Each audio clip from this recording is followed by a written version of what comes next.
There we go. Good morning, everyone.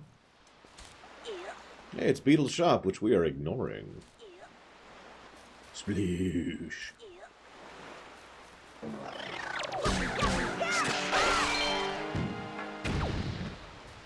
But yes, we have splooshed.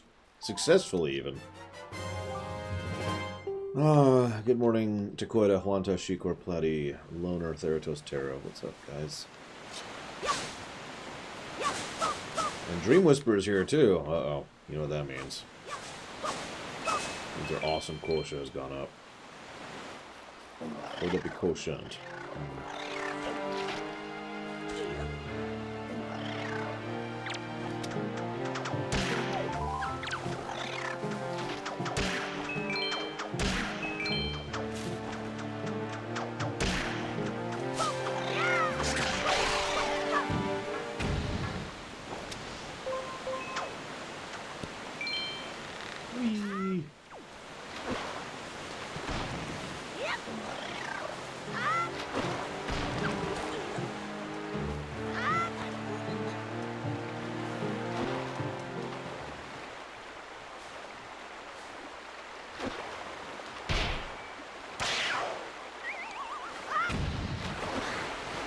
Good lord, what are you cooking for 4 hours?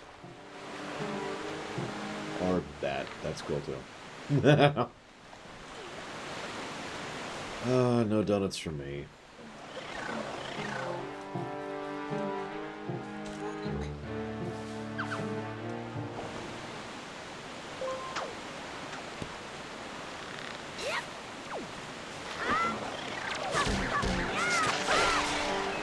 Yeah, in real life, I would totally go for a donut right about now.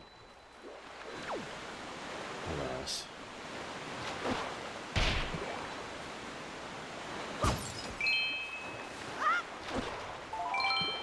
Oh yeah, I meant to look into that, didn't I?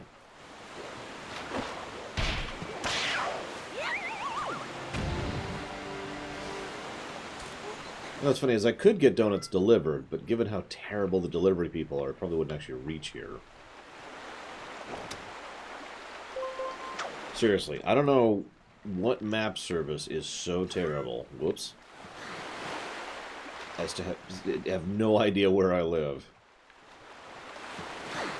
If I get something delivered here, I think I've mentioned this before, if I get something delivered here, I have to literally walk out to where they are. Usually I have to call them. You know, call the actual delivery person and be like, hi, yeah, I'm the guy jogging out to meet you, because you're in the wrong apartment complex entirely. One time, I had a thing where someone was like, so the delivery thing says you're here, and when she was saying here, she meant, like, basically the freeway. I was like, well, this is going to probably sound weird, but no, I don't live on the freeway.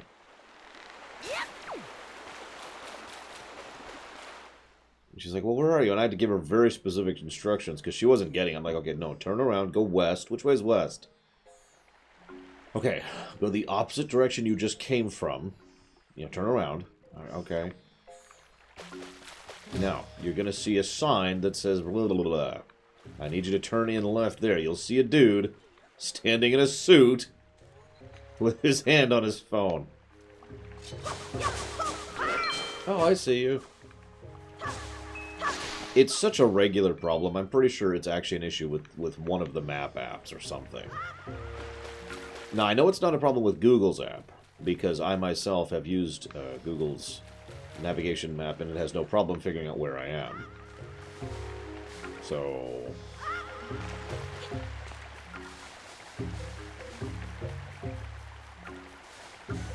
yeah, it's always pretty obvious I'm me. If you see a guy in a suit, that's me.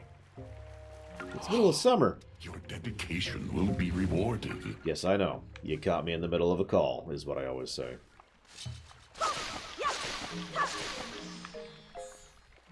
I know, right, Magister?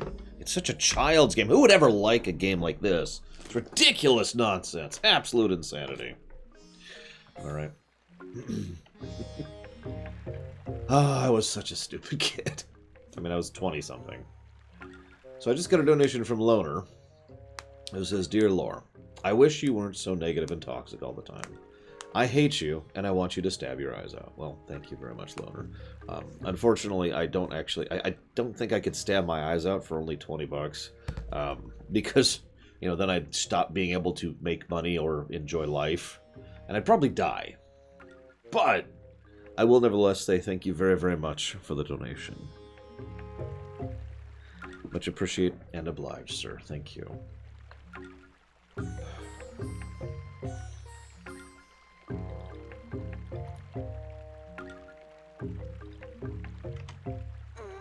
gotta figure out how to spell this. There we go.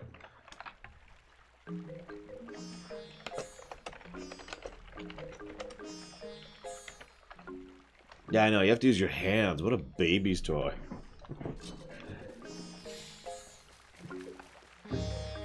Oh. Okay. Right, I wanted to check that. One moment.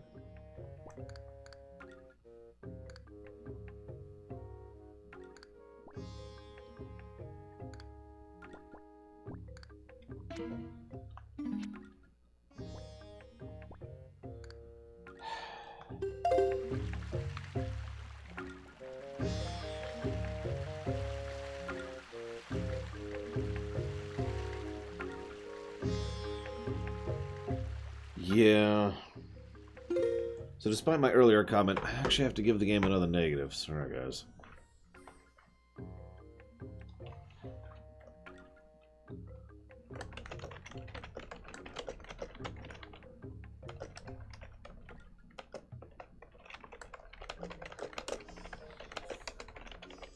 Well, this is what's usually referred to as the Wind Waker Link, or simply the Hero of Winds.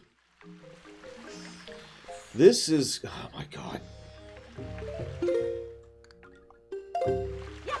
This is a somewhat unique Link in the fact that he is not actually a part of the bloodline of the heroes. Or a chosen destined child, or one of the members of the ancient Hyrule Knights, like in, you know, most of the 2D stuff. He's just some kid. He just recently came of age, aka 12, by the way. Oh yeah, apparently there's a bit of dialogue in the game which actually says that What's-Her-Face is 12. Yeah, it's only for first-person view, Sheepcore. And it's been driving me nuts the whole game. So that's really creepy.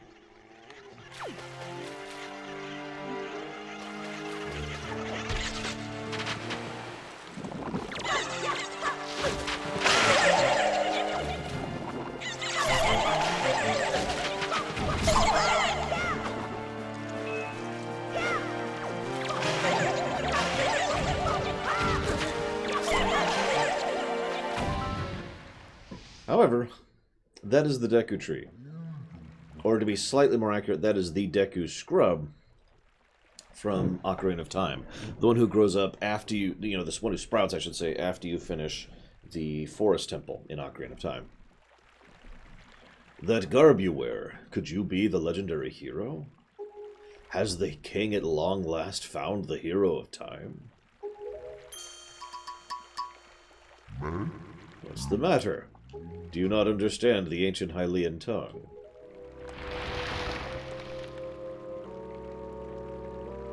I must apologize. I was in error. I saw your clothing and suddenly felt a longing for an age gone by. That longing caused the ancient tongue to pass my lips. I am the guardian spirit of this forest haven, the Deku Tree. I owe you my thanks for your aid in ridding me of those foul creatures. Tell me, was it not the King of Red Lions, the boat who speaks, who led you to this place? So it is true. You have come here because you have need of the Pearl of the Goddess. I see. I know there's a reason the monsters have begun to congregate in the regions around my woods.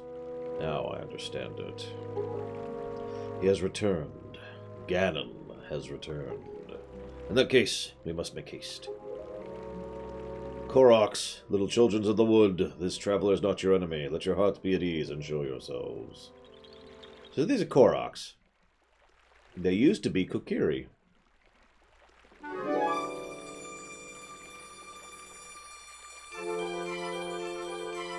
It's only a little horrifying. So what do you call yourself? Link? Now then, Link, these are Koroks, the spirits of the forest. Once upon a time, long ago, the Koroks took on human forms, but when they came to live on the sea, they took these shapes. Now they fear people, but to me, they'll ever be my cherished little children. As it happens, you have come just in time for a ceremony the Koroks hold but once every year. It's about to begin. I shall grant my pearl to you once their ceremony is complete. I must apologize for the brief delay, but if the ceremony is not completed soon, an ill fate could befall us. So let's begin. Are you ready, my children? We are not, oh great Deku Tree. Something terrible has happened. It's Makar! Makar. What's the matter, Linder? You and Makar are always late. Oh, it's not that, oh great Deku Tree. Makar fell into the Forbidden Woods. What? I told him to be careful, but still Makar flew above the Forbidden Woods, and as he drew close to it... Foolish little Makar.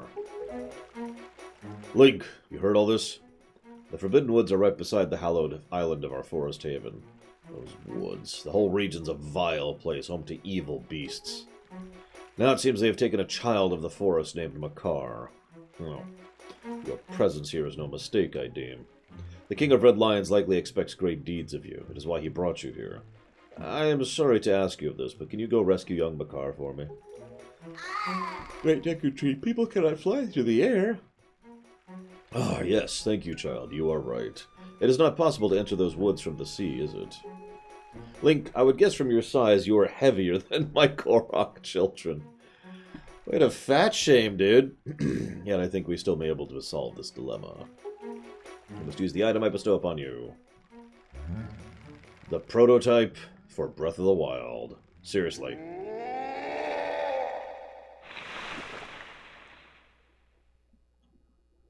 I'd give it to you, but it's up there. Forgive me, Link, but could you climb up my crown and get the leaf from up there?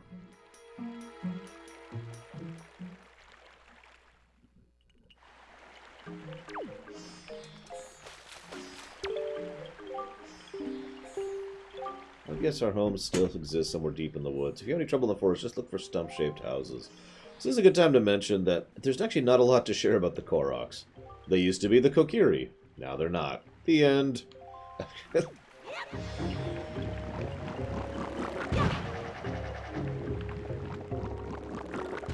Hello, Sakage. God dang it. That was strange. Let's try it again. No. Wow. It actually doesn't allow me to steer after a certain point. That's probably what happened last time. Okay, now it's not letting me steer at all. Yes, the Korok, excuse me, the Koroks evolved.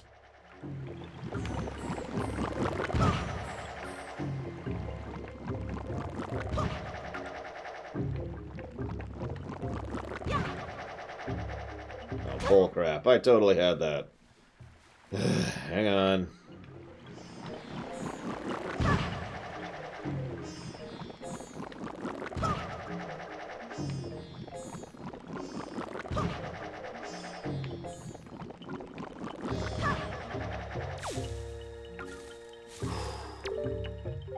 You're quite good at that, Mr. Knight. Just keep doing that till you get to the top. Right. Thanks, kid.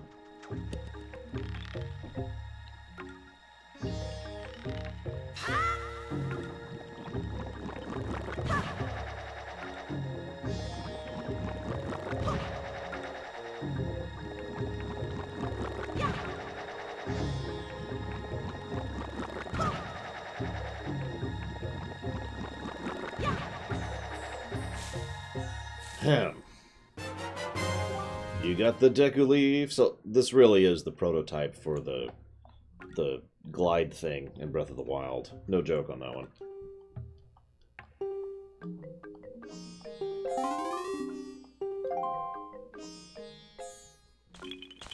I know what you're thinking. How could that possibly be? Well, like this.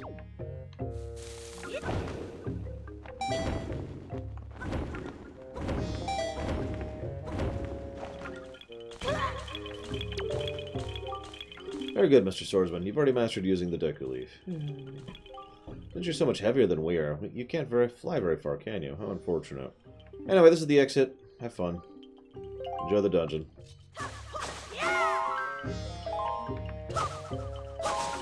Oh yeah, we can get magic now that we have a magic bar.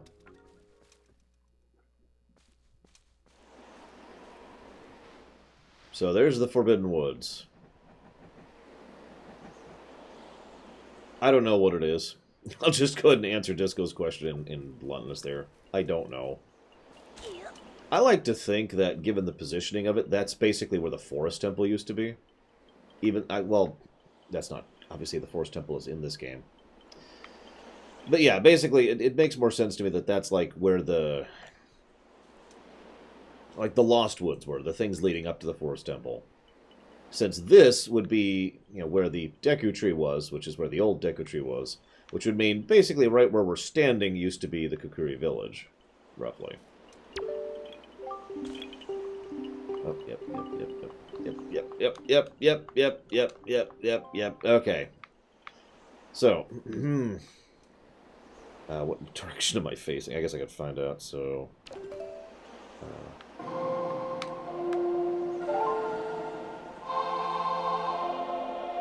I suppose it could be the first Deku Tree. It's just a heck of a distance, given, the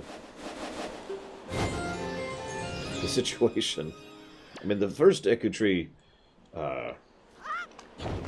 whoops,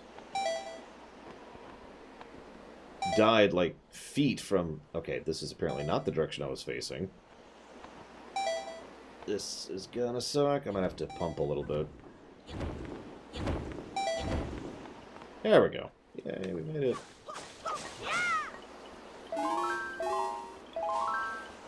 Ahem.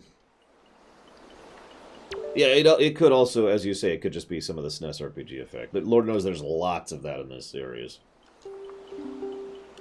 Oh my god, stop telling me the same thing.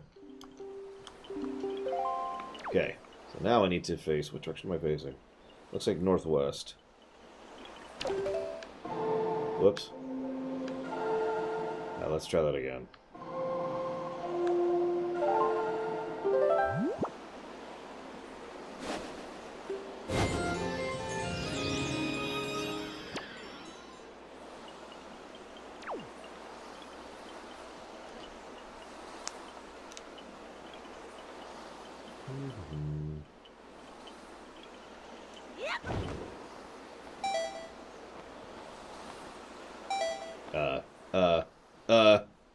And then we die.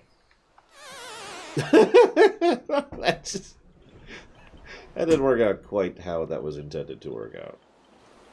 Now we gotta wait.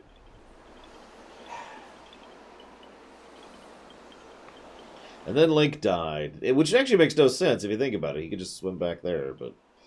I don't know, maybe he doesn't have the stamina for it.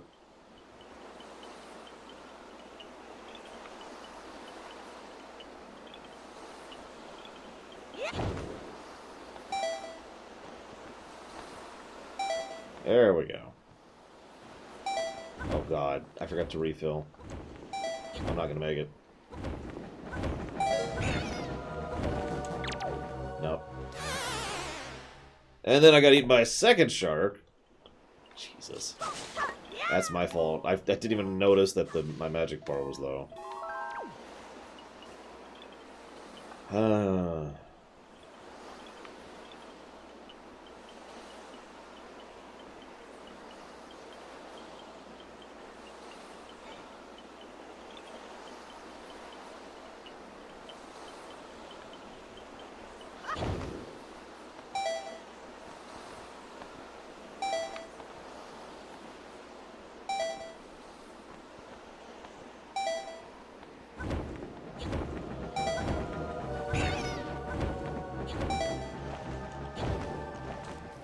Anyways, you're just pumped from the beginning.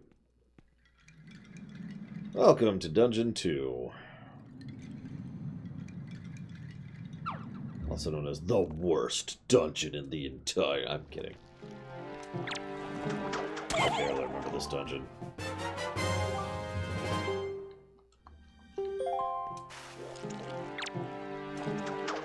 know what I remember most about this dungeon? You don't have to rescue Makar in order to finish it. If you use, you know, glitches and techniques, obviously.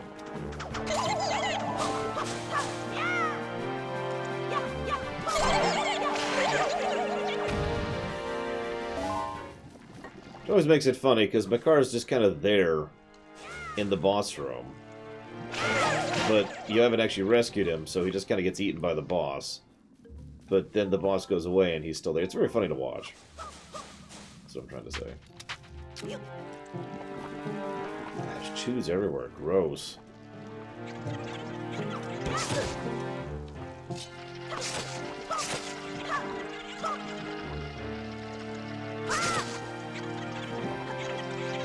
Escort quest that I don't hate? Yeah. Oh, where was it?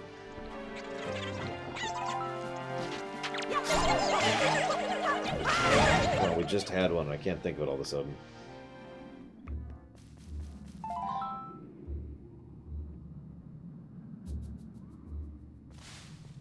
I swear it was in Twilight Princess. I can't think of it now. I'm sure there is such a thing, yes, but I can't think of it all of a sudden.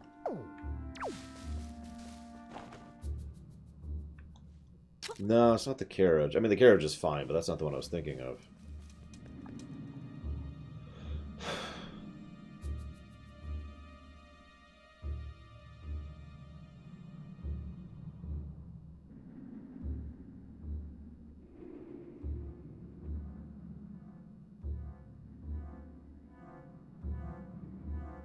I can't think of it. It was something where... it was the Temple of Time. Yes, that is what I was thinking of. It's the Temple of Time. God! I swear I'm awake, guys. At least by the technical definition of the word. So there you go. Temple of Time escort. That's an escort mission that I actually really enjoy.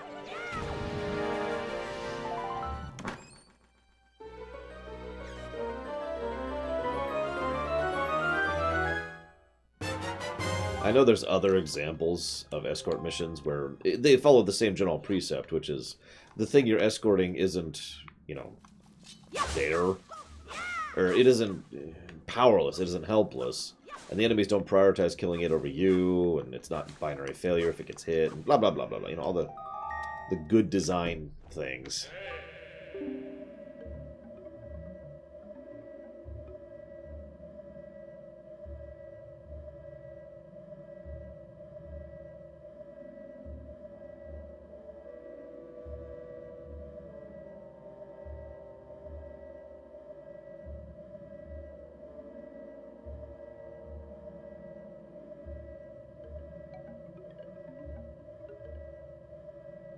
I'm not sure I have a favorite version, Fuzzy Duck. I mean, they're twos. They're slimes. What do you want from me?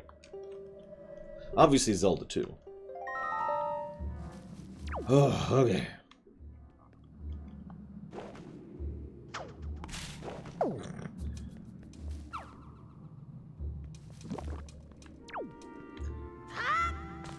Okay, the hell was I doing? Ah, right, The Link Between Worlds Prisoner. I don't actually remember that well. Unfortunately, I've only played Link Between the Worlds once to date.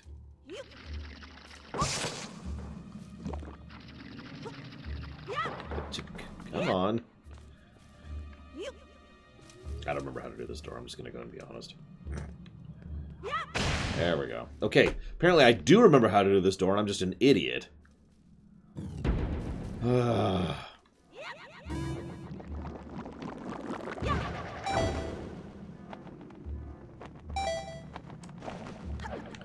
Ooh, there.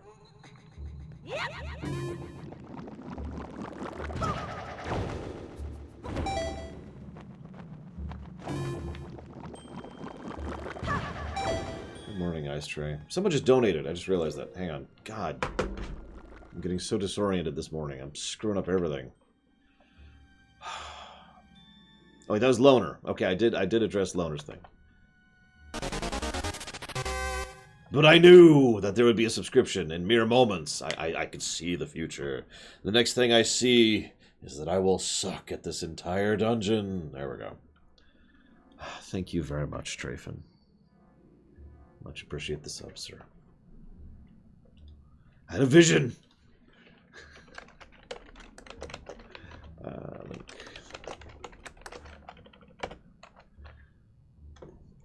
And I put that towards Link's Awakening. Also, welcome to the 2-year club. I hope you will enjoy your stay for another 2 years, hopefully.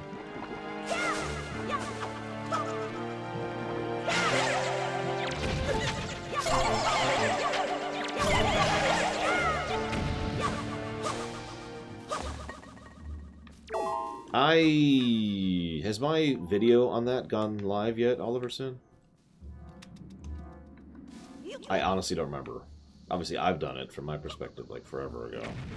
Okay, well, I don't want to spoil my opinions on that, but let's just say that I think it's a terrible episode and leave it at that. Just my opinion, obviously. Okay. Just need to line this sucker up. And not so. There we go. Your suckitude has reduced by 5%.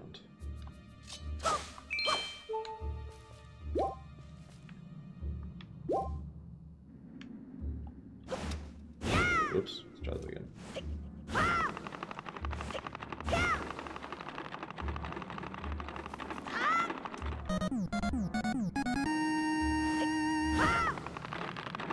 Hello, Renzada. Give me just one moment here. Ah, screw it. We'll do it right now. We'll do it live. Screw it.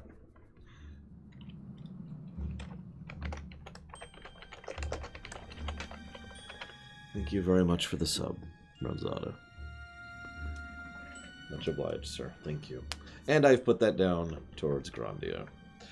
And I agree that Prophet and Lace is the worst episode of DS9 by memory. However, I have not reached it yet, and I don't like to make that judgment until I've gone back through with analysis mode on. So, we'll see how that lines up. So far, I've seen 2 Lamentation-worthy episodes of DS9, and yeah, we'll see where it goes in the future.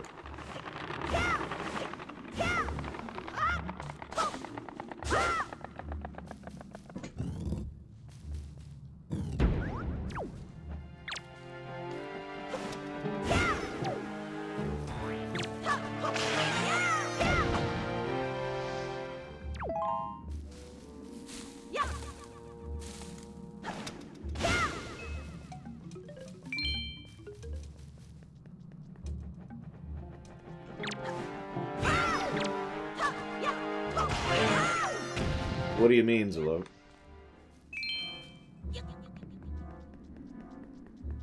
With Mina's spouse, or...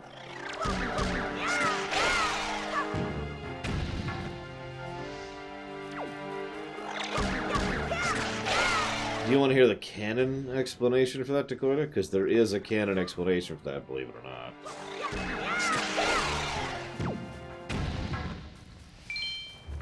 Yeah, this is a really good example of a game that wasn't all that well received when it came out, and has since been much better received since then.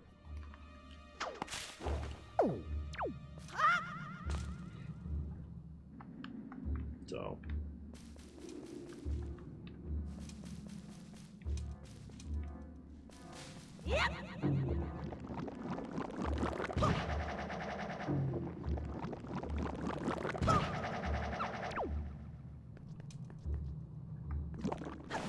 It's pretty dumb.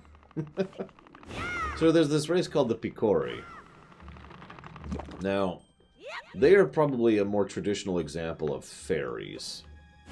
They are very tiny, extremely advanced, magically and technologically. They can only be seen by certain types of people, you know, the innocent, the pure, etc.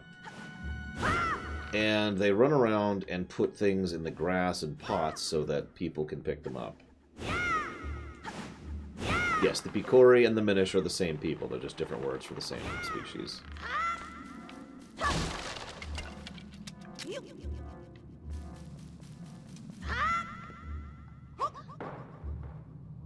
Why?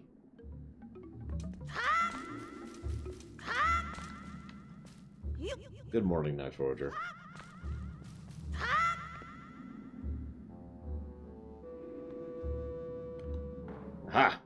Okay, I figured it out. So in other Zelda games, like the one I was just playing, for example, in order to drop something, you just don't move while hitting the drop button. Here you have to hit a completely separate button. I haven't decided yet, Dakota. It's more understated than it was in Ocarina, but it's obviously still a problem.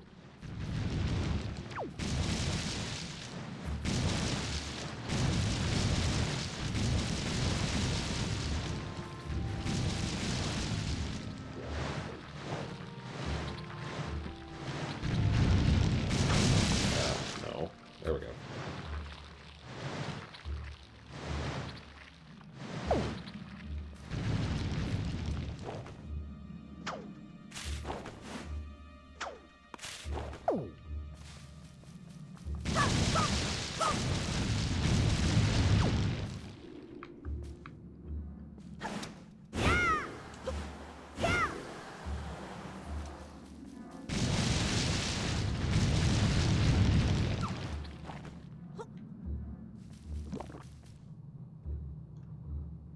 Biggest hypocrisy I've seen about hidden gems in gaming. I'm not sure I can name any hypocrisy in hidden gems in gaming. Can you name one, Disco? So I can have an idea what you're talking about?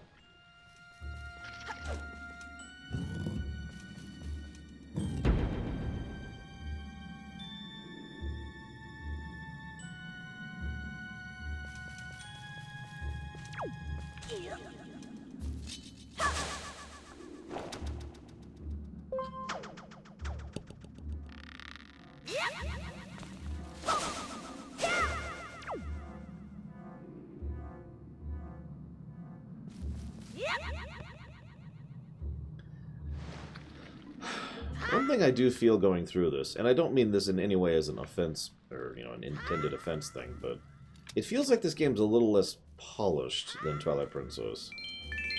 Now, that makes perfect sense. Twilight Princess had such a delayed development cycle, it literally came out late enough to come out on a completely different system. And Wind Waker was rushed. One of the last times they rushed a mainline Nintendo game, actually. And the main reason they have the policy of no longer rushing games for deadlines is because of this game. So, that would make sense. Maybe I should have done Wind Waker first and then Twilight Princess. I figured it would make more sense narratively speaking to do this one later since, you know, this one ends more definitively.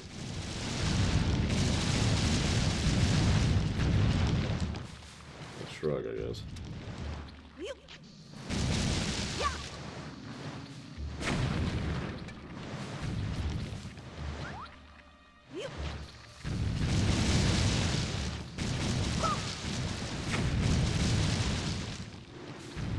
Oh yeah, it wasn't that rushed. It's still a good game. I'm not trying to say it isn't. It's just... Yeah.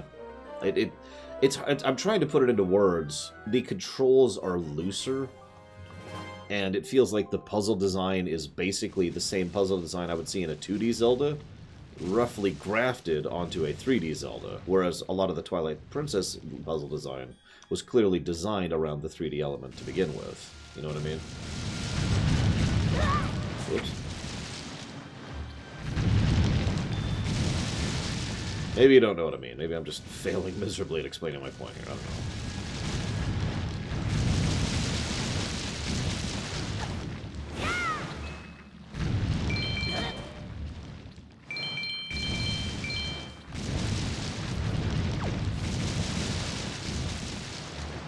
Well, I agree, Fuzzy Duck. In fact, I would say Twilight Princess has the best dungeons in the franchise today, which it's hard to stand up against.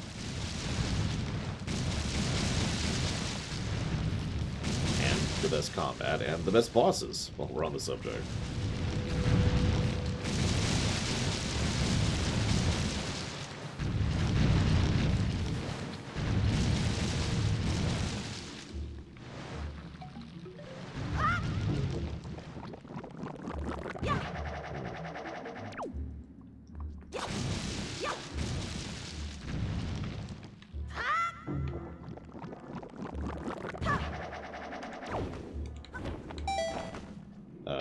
Okay.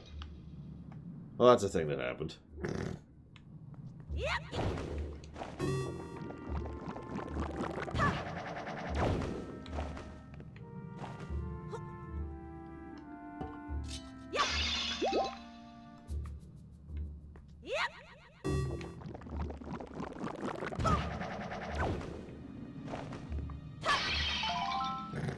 Woohoo! Whoop.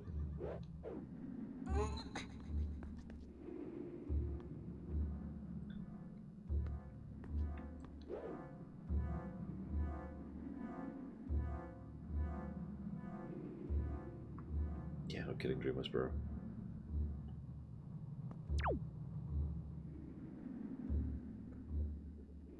I don't know what else to do in this room. I don't know how to get to that thing, so... Just gonna sail over here. Make one more attempt at it. Fail at it. Run into a thing.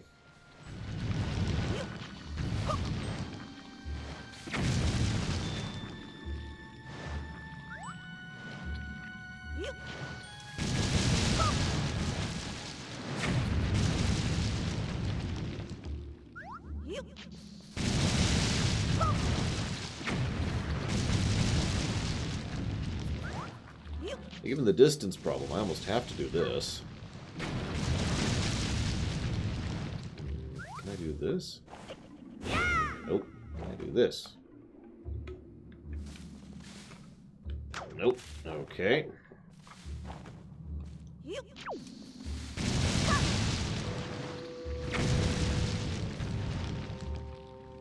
Apparently, the bomb will go through the grass. That is admittedly not something that would have occurred to me. I will freely admit that.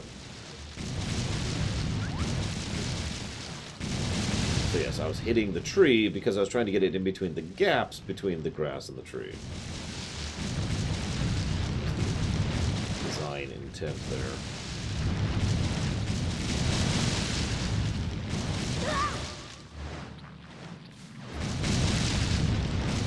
You'll notice, by the way, in contrast to Ocarina of Time, these things are bullcrap. Unlike the flame jets in the Fire Temple, which I made a point of pointing out how they were properly designed. These thorns are not. As always, I stray. If you guys think of a positive or something you might think might deserve a positive, I am listening. But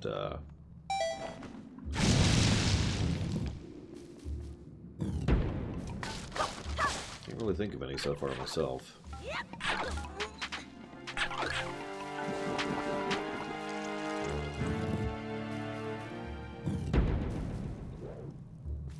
Positive from Earths. God dang it. It's okay, I wanted to go to the bottom.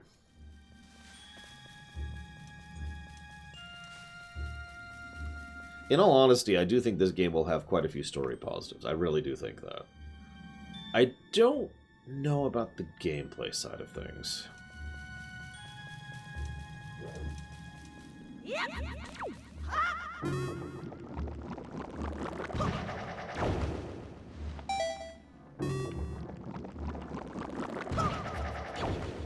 Like, granted, I've only played this game a couple times, but I don't remember anything being really exceptional in the gameplay axis in this game.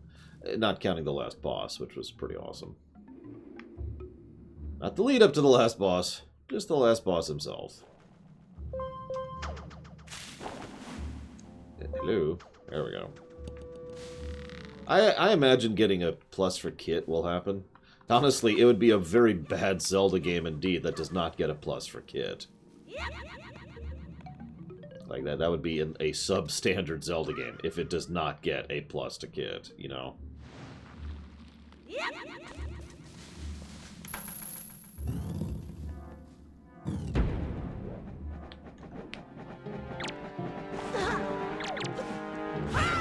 I don't say that to be dismissive, I'm just saying that's kind of what you expect from a Zelda, you know? And I think so, yeah. You notice how he's looking right there. And he's even following the guy. Twilight Princess did get that plus, and I believe Breath of the Wild did too. I don't remember off the top of my head. In fact, Breath of the Wild was done in a different system, so... I'm not actually sure, put simply.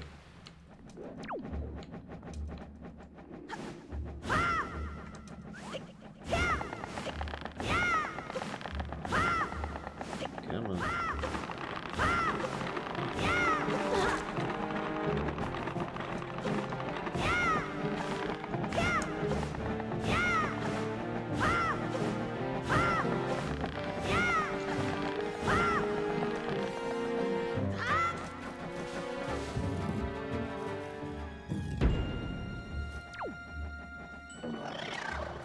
I will probably give a plus to art style. To the gameplay thing, I can think of that.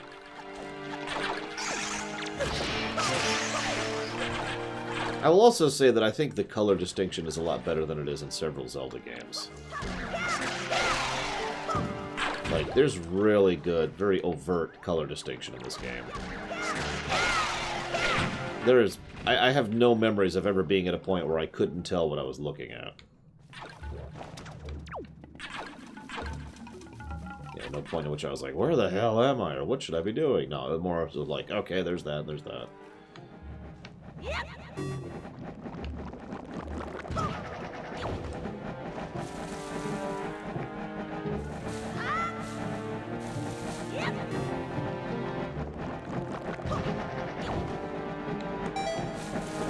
I do like both tools we've already been given, by the way. The whip and the leaf are both pretty good tools. Hi. Can I help you? And we start to see pretty colors for the rest of our life.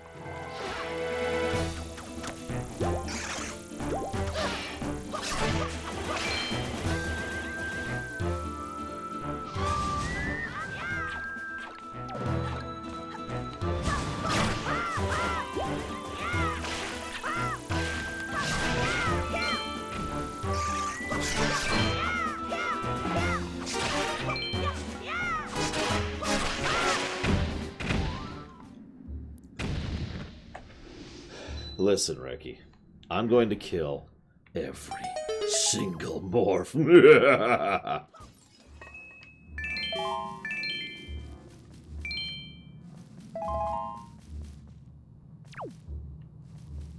I'm sorry, what do you mean next time? I've already given a plus to music. I have, already. Which is one thing I did not give Twilight Princess, so that this game definitively has a better soundtrack. Boomerang! Pretty typical.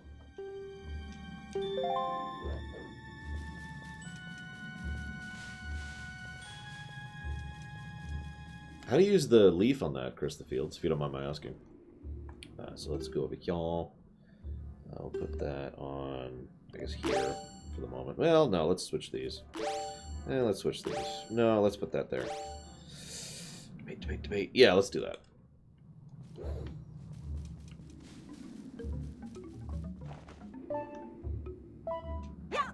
So you notice it's a similar system to Twilight Princess. Basically just a less advanced system of the boomerang from Twilight Princess. Really? Oh, God, yeah, that would definitely make that a lot easier. So, as per the Zelda standard, the item you get completely opens up the dungeon. What's that? Enemies that you could barely defeat before? Yeah, no, they're trivial now.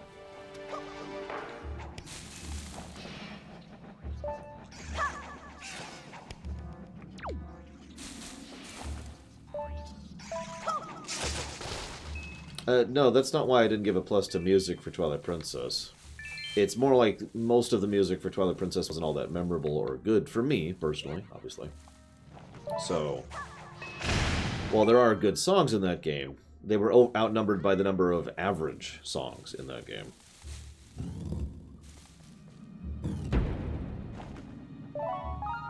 Ah, I see what you're saying, Max Time.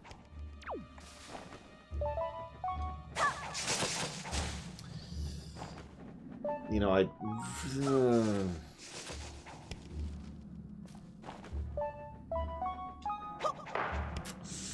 I don't know, man. The fact that I can't just make a second save. Yeah, I know there's ways around it, but it really irritates me. Like, a lot. Yeah, I was actually going to ask, so Phantom Hourglass had the whole spoils thing, too. And obviously, Breath of the Wild had the something similar to the thing.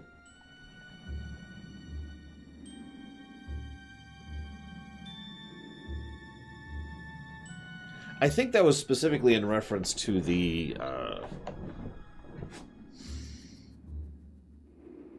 thing I gave a negative for, Oliver's in. The kind of pseudo-nauseous music that plays. You know what I'm talking about? The rest of the music in Twilight Princess is fine. It's just not that great, in my opinion, with a few exceptions. But yeah, you know, that thing. You know what I'm talking about, right? I can use words, I swear. Whoops. I can't use buttons, though.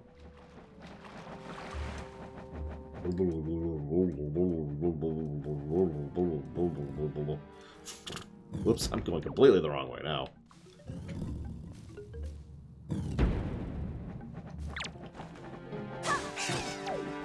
Well, it didn't kill me instantly, which is what I was expecting to happen, so I'm going to assume that is in fact sap. It is very otherworldly. In fact, in an interview that's in the encyclopedia that I referenced during the stream, they actually mentioned how they were deliberately trying to make the music uncomfortable and unpleasant. So they did succeed at their intent.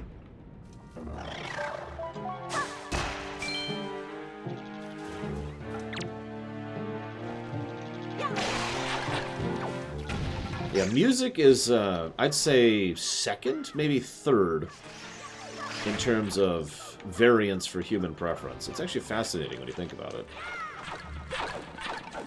I've actually considered in the past not even giving music pluses or minuses, except for directing, because music is such a subjective concept.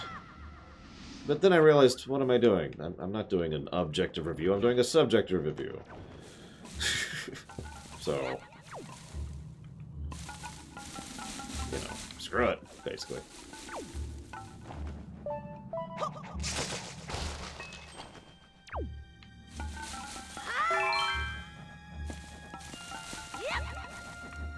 No, Reki.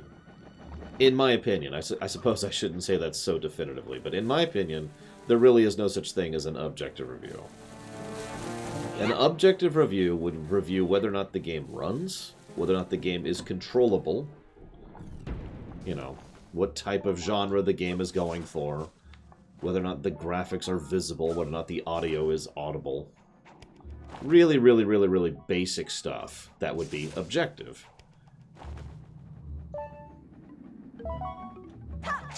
I actually agree, Oliver's in. In fact, I would say Jerry Taylor's biggest problem is she doesn't know how to write sci-fi.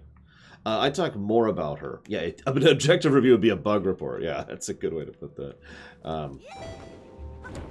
I talk about Jerry Taylor more in the Season 5 stuff, which obviously you haven't seen yet because it hasn't gone live yet, because Jerry Taylor becomes a lot more one of the main people in the writer's room in Season 5 and Season 6.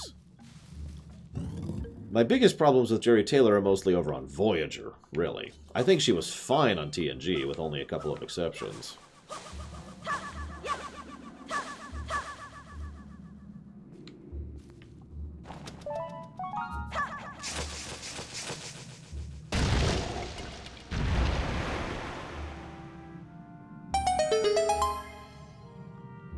How do you, like, what numbers are you using? Speedrun times, or what?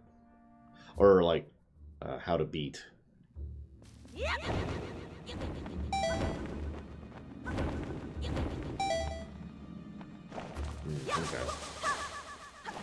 I mean, Twilight Princess is a decently long game. I think, well, I don't want to say that in that way, but I have a feeling not a lot of people remember how long Twilight Princess is until you actually go back through it. No, actually, Dream Whisperer. In fact, the type of design you just saw, me unlocking something by having it go down, is the type of design that's been in the game since LTTP. When's my next Twilight Princess stream? Probably never. I can't see any circumstance in which I would play it again. Like, we've already done all of the streams for it.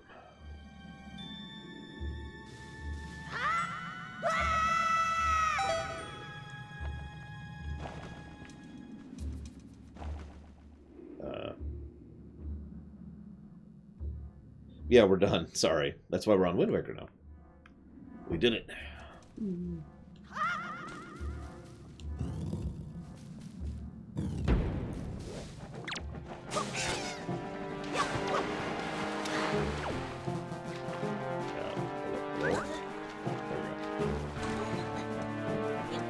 What's wrong with Maurice Hurley? If I haven't answered that question thoroughly enough in the ruminations, I got nothing to add to it. I did a bit of a deep dive on the man and his influence on Star Trek, and... the end, really? A lot of people speak a lot of ill of him. I actually personally think a lot of that's just because he was not very fond of Gene Roddenberry. The man had some cool ideas. He wanted very much to push TNG into being more serialized, which is actually something I'm hugely in favor of.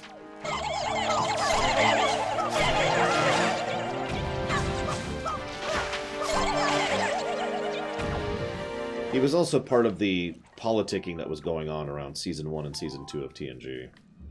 The ones that Rick Berman basically won.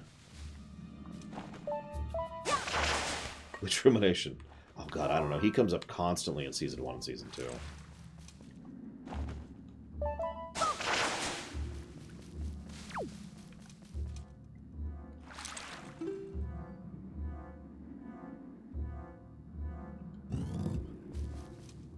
I mean, yeah, there's plenty more Muad'Dib. I just can't think of them because, you know, they weren't sci-fi shows.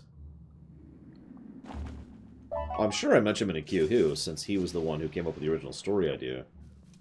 Although it's also probably worth noting the original story idea wasn't actually the Borg. I don't think we need that many more timelines, Tara. In fact, I think we need 0 more timelines. And apparently the creators agree with me. That's an interesting question, Night Forager. Hello, Mother Mursett. I would say personally that we would probably have a much worse history of Star Trek if if Maurice Hurley had won the politicking of early TNG. My reason why is because, as much as I have a lot of negativity to say about Rick Berman, and I'm not even done, because there's even more to talk about in the future, but as much as I speak ill of him many, many, many times, the problem is Rick Berman was a competent producer. He knew how to play politics, and he knew how to play the game. And as a consequence, he was able to keep Star Trek on the air when, you know, studio executives were being studio executives. And that is something that is worthy of note. For whatever he did to ruin Star Trek, which is many things, he also gave us Star Trek in many ways, simply by succeeding at keeping it on, you know, as a functional TV show that was still going. We would not have gotten DS9 or TNG Season 5, 6, or 7 without Rick Berman. We wouldn't have gotten a Voyager, and we definitely wouldn't have gotten Enterprise.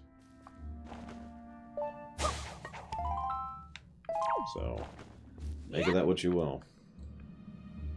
It's one of the reasons why I try to be as moderate as I can about a person I despise.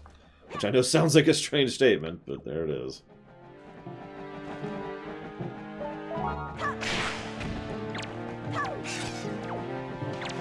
Anyways, do I think he believed in Star Trek? That's an interesting question. He himself has gone on record in multiple interviews saying that, yeah, he totally believed in Roddenberry's vision and ideals and blah, blah, blah. I don't buy it. Personally. I think he says that for the cred. I think he says that to put on a good face. I think he thought Star Trek was going to be a good financial opportunity. And he was right.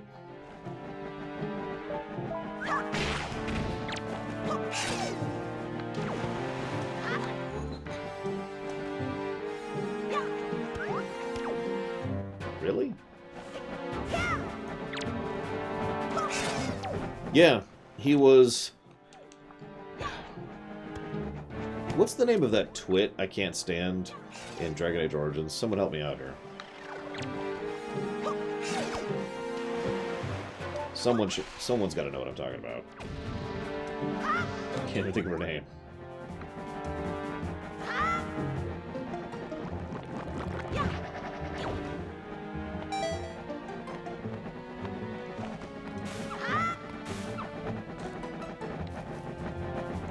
Oh god, they followed me. Honora, that's her name. Rick Berman reminds me of Honora. You could argue that he and she are both good at the politicking that they do, but the way in which they're good at it is by, you know, continuing to perpetuate the problem, basically. You know what I mean?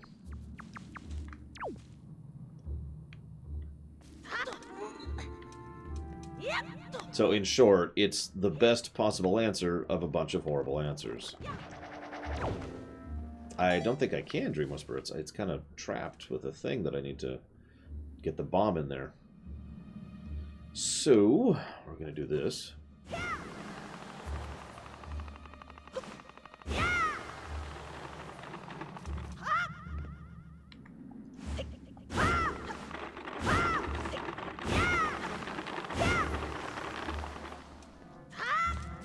I'm not sure who the hardened Alistair would be in this case. Ira Stephen Bear, maybe?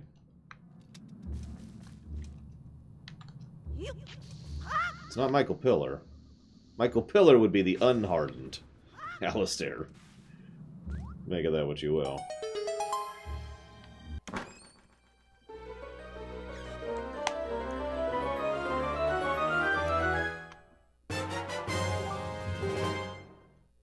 See you around, Oliver's Inn.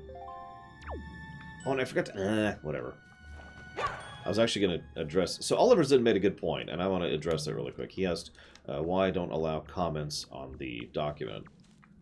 There's actually two big reasons why I don't do that. The first is the point I was trying to make yesterday.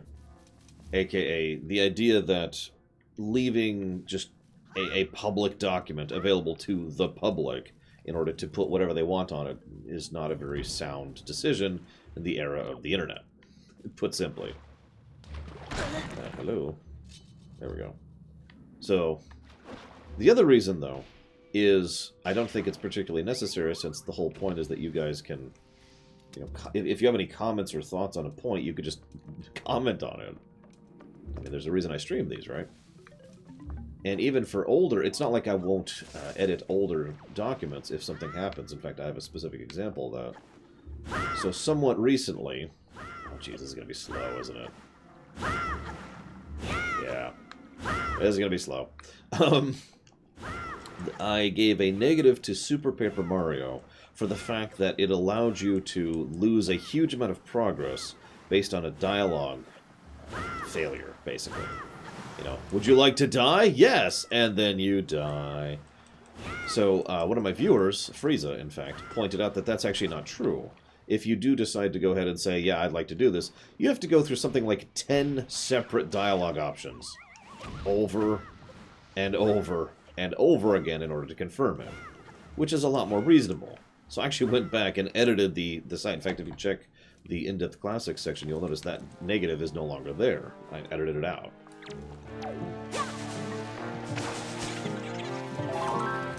The relevant point here being that even after a premiere run or an in-depth classic is done, that does not mean I'm not willing to change if, you know, new circumstances come to light or someone convinces me elsewise.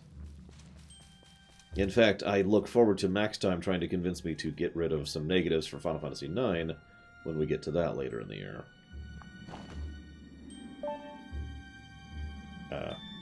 Oh, jeez, really? Okay. Hang on, this is amazingly awkward.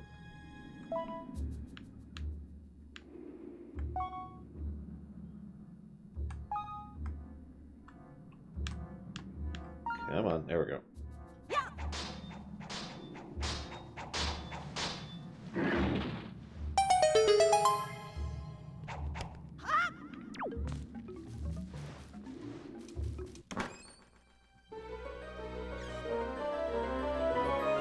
No, not the one at the beginning, Terra. In the last dungeon, there's a similar choice, but it's not phrased the same way. It's not as funny, and there's no save point before it for quite some time. So if you did decide to die there, you would lose a substantial amount of progress.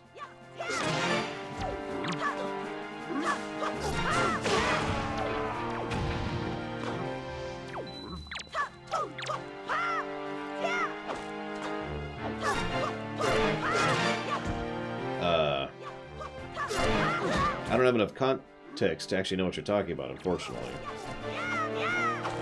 Zilog.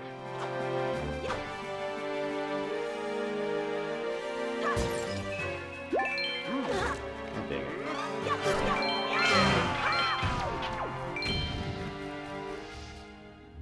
I don't think you're going to change my mind on the Alexandria destruction one max time, I gotta be honest. But I am curious what you're going to think, because there's a couple other negatives I can already think of right now. The airship crash, nuclear blast, just to name one right off the top of my head.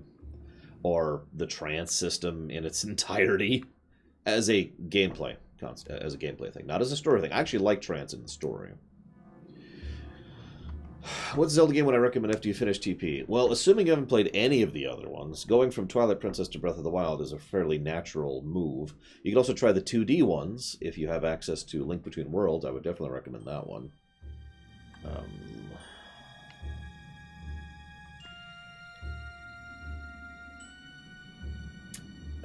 I suppose there's this one, the one I'm playing right now.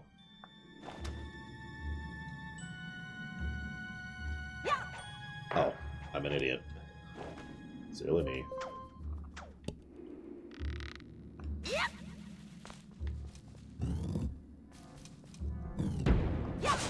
Honestly, Mother Mirsoot, and I mean this sincerely, I don't think anyone was more surprised than me that Transfigurations deserved Lamentation status. I was actually astonished by how much I didn't like that episode. I barely even remembered it. I was just like, okay, what's this one? I barely remember this one, huh? Well, okay. And it was just like bad, and then bad, and then bad. I'm sitting here like, okay. And then it comes out in the cheap nylon suit, and that was just the moment of, all right, this is crap. I don't even know what they're thinking about this one.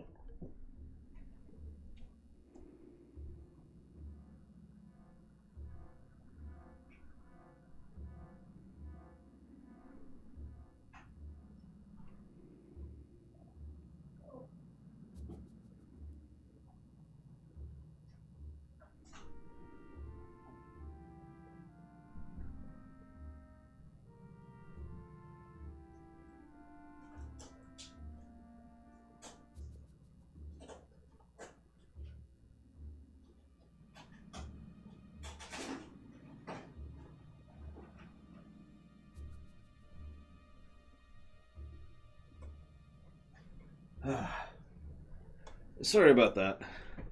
I didn't want to leave it out in the sun for too long. I decided to splurge on something that I don't really need. But you never know, 10 years from now it would be nice to be able to play Secret of Mana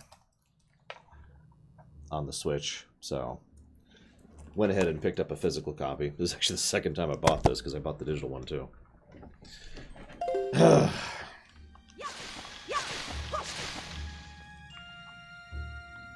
I mean, it's a limited print run, and I love Secret of Mana, so why the hell wouldn't I, right? Oh, also the other two games. They're cool, too.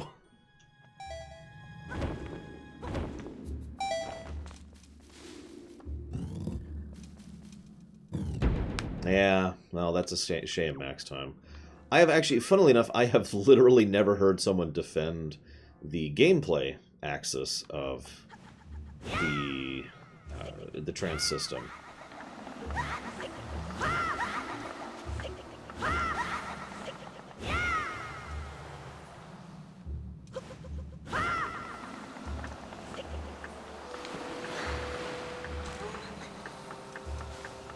Okay, why isn't it letting me?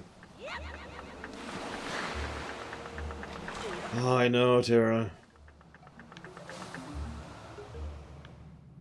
Nintendo's like, listen, we have one of our best-selling consoles ever that has just absolutely been nailing it. And is making tons and tons of money. And lots of people have been putting out collections for it. Especially Capcom, and those collections have been selling. So naturally, we're not going to do the same thing. That would be insane!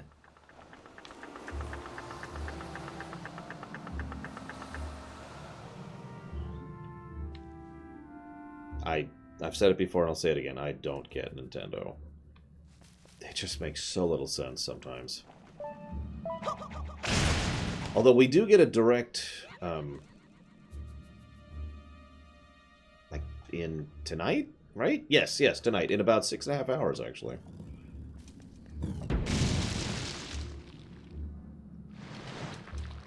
Yeah, I would agree with that, Zaluk, which, I mean, is both a good and a bad thing.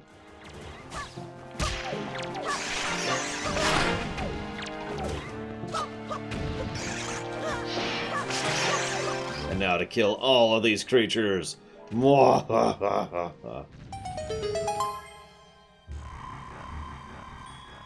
That's true. All those people doing YouTubing about Nintendo, clearly that is what was killing Nintendo's bottom line. I mean, given the amount of effort they put into it. But yeah, it's Nintendo Directs on basically everything. They have it on their channel, they have it on Twitch, they have it on YouTube.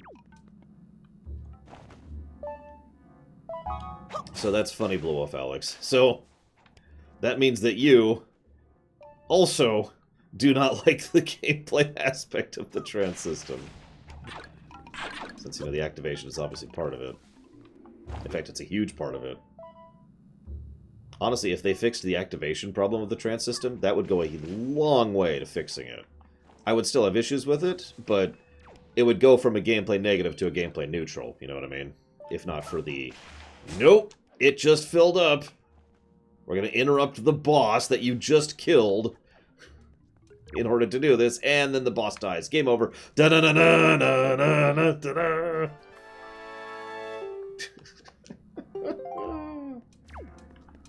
Yeah, I heard about that one next time. I don't know what I think of that one. Oh, we're almost to the bowels. That's what I think of that one.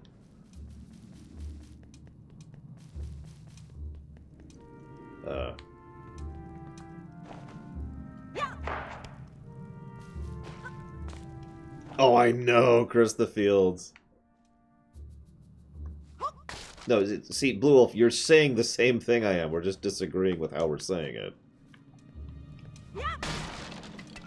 Do I have an empty bottle right now? I do. Come here. Come here.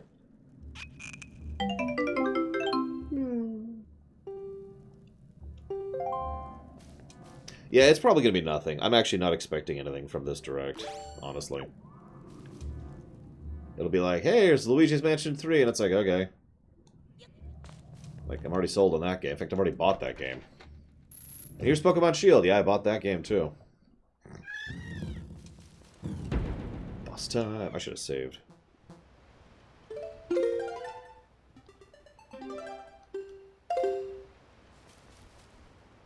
Oh, hey, it's Makar. What's going on, Makar? How you doing? Really unlikely, Potato.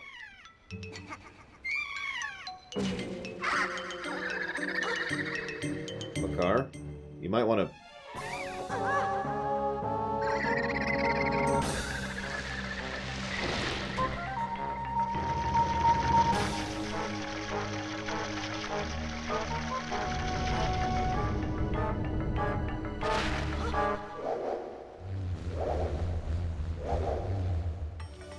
Yeah, it's about what I'm expecting, Fuzzy Duck.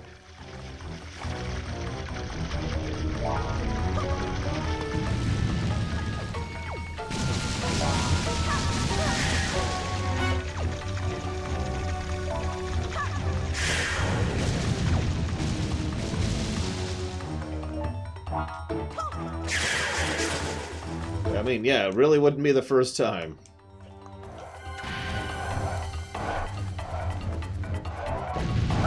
The direct was just all about, you know, something.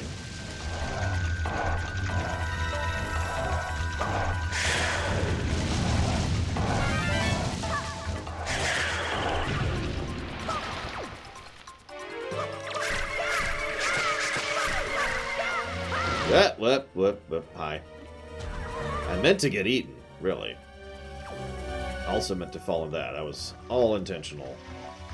Weird.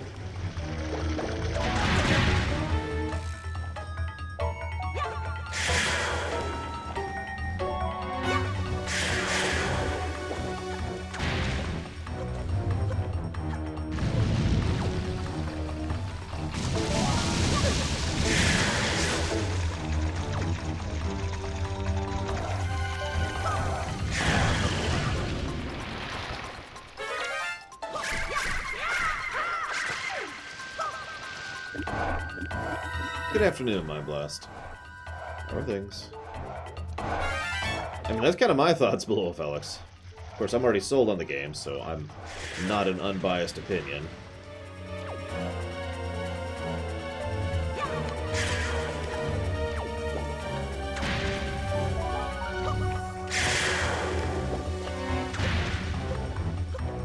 There'll be another Smash Direct. We know you want nothing but news about new fighters. And nothing else.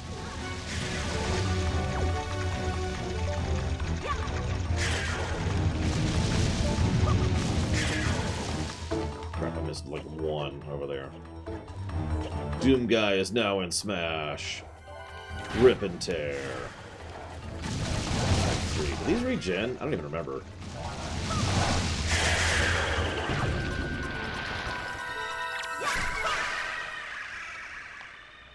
Spit out that Korok.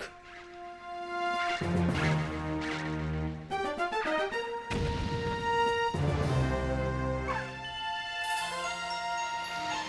Makar. Let me just dance on this flower that's like erupting here.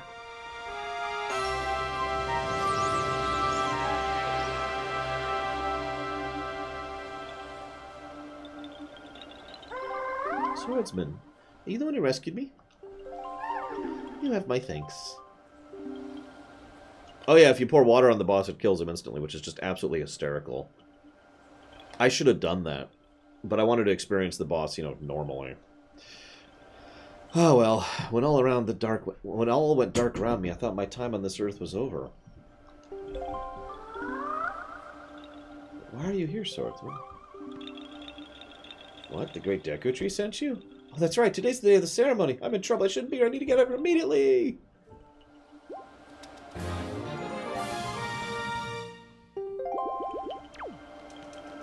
Let's go, kiddo. Why would they do that, Terra? Especially before porting any other Zelda game to the Switch, other than Link's Awakening, obviously. Like, think about that. There's 2 Zelda games on the Switch. And 3 Mario games, now that I'm thinking about it. Unless you get Mario Party, which I am not.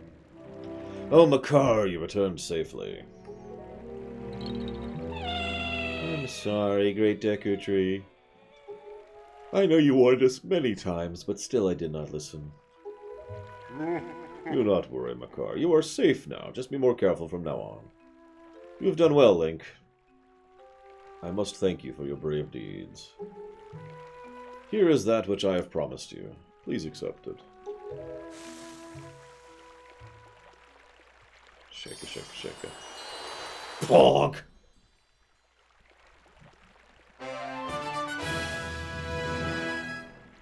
Aurora's Pearl. Woo.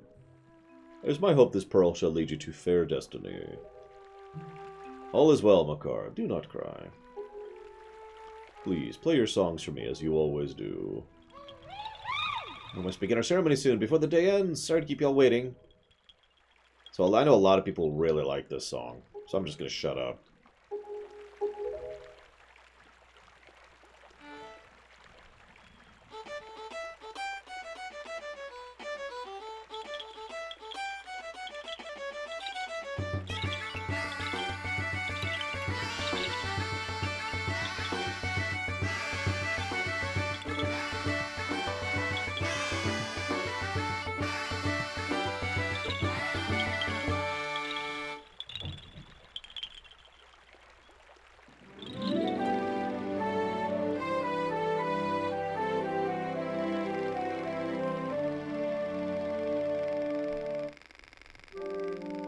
Great Deku Tree, this year have once again produced some splendid seeds.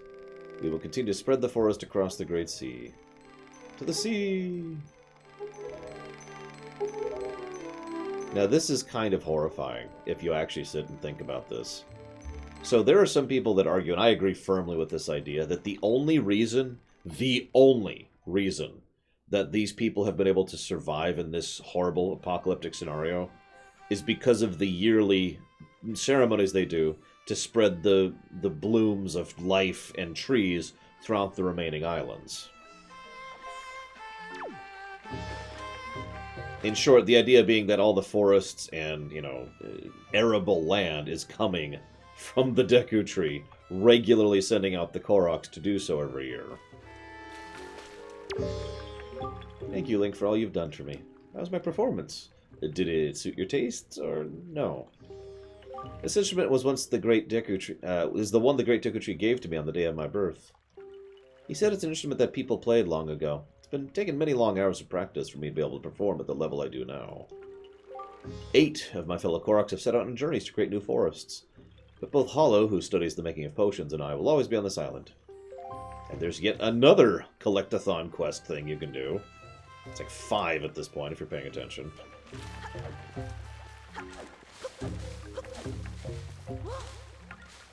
That's true, Dakota. Hello. There we go. That is very true. Right, this way.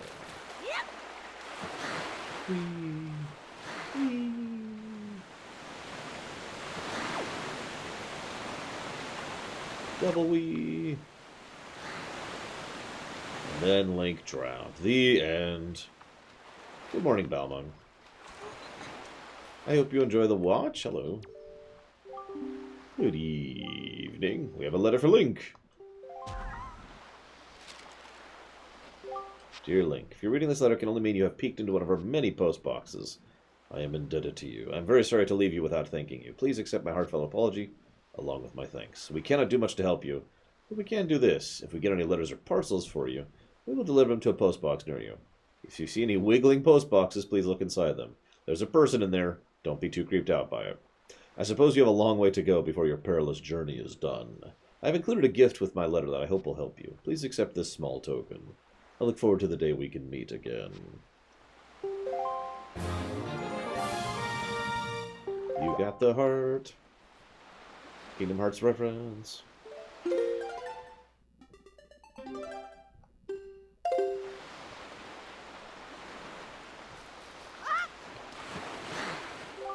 So this place too has been attacked by Ganon. Could he already be regaining his power? Nah. Link, you must get the remaining pearl. It lies in a place northwest of here. We must set sail immediately. Okay, come on, let's go. Map.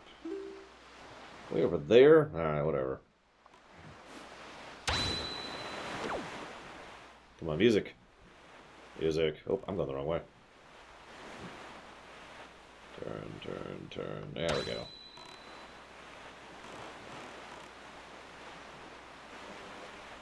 Well, you don't like people ships?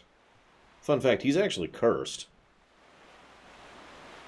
After the flood, he was basically cursed into this form in order to go and roam the seas without a sail, in order to find the destined hero of destiny and blah blah blah. So he's been roaming for an unknown amount of time. Probably a while.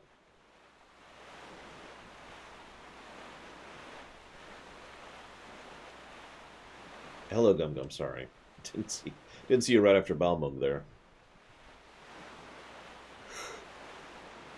Excuse me. Yeah, why is there no music playing? Oh well, time to go after that right there.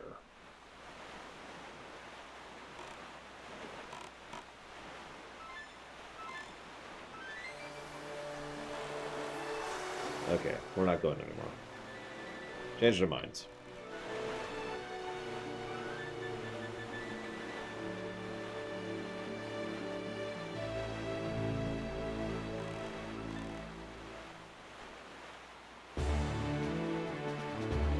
Ah, music, thank God.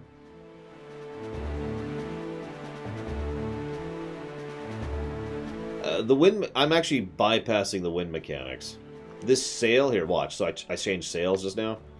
Notice how the wind indicator is now going only in one direction. See? And I'm barely going anything at all against the wind here. But if I switch sails, wherever I am pointing is where the wind is going. That being said, I will agree that the wind mechanics aren't especially special in this game. It's usually just kind of a gimmick, like I had to change the wind in order to fly over to the Forbidden Woods. Yeah, we're not at the Eternal Night yet, no. The music would be different, too.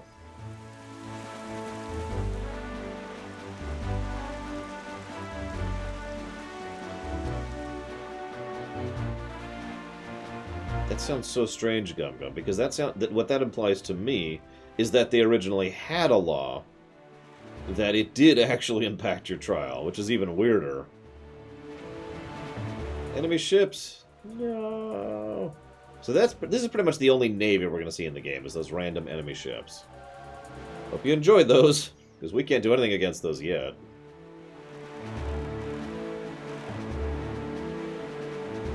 Well, the music's good stuff. There would probably be a second plus, at the very least on the story axis later, for the music in this game. I mean, the Hyrule Castle alone, you know, just by itself. Once we get there, obviously.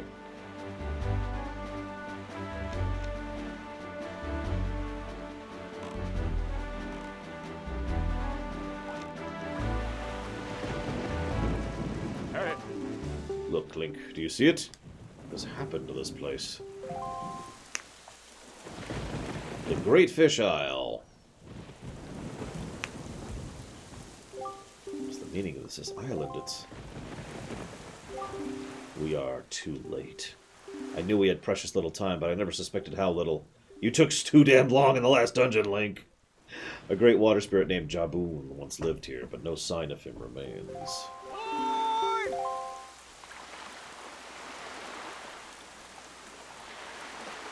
Do you ever get tired? I mean, these islands are not close to each other.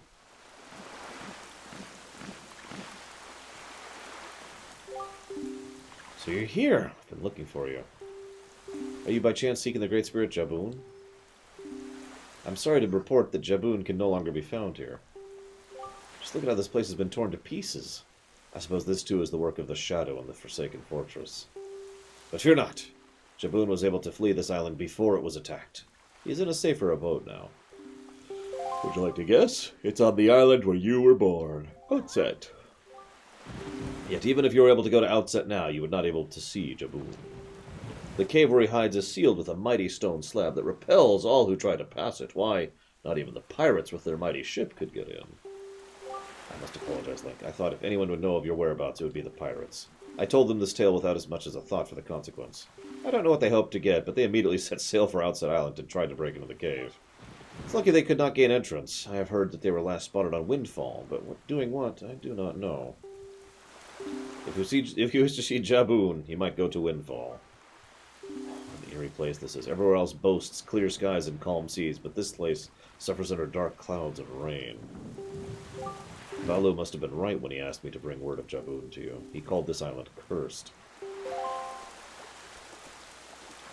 I would counsel against staying here longer than you have to.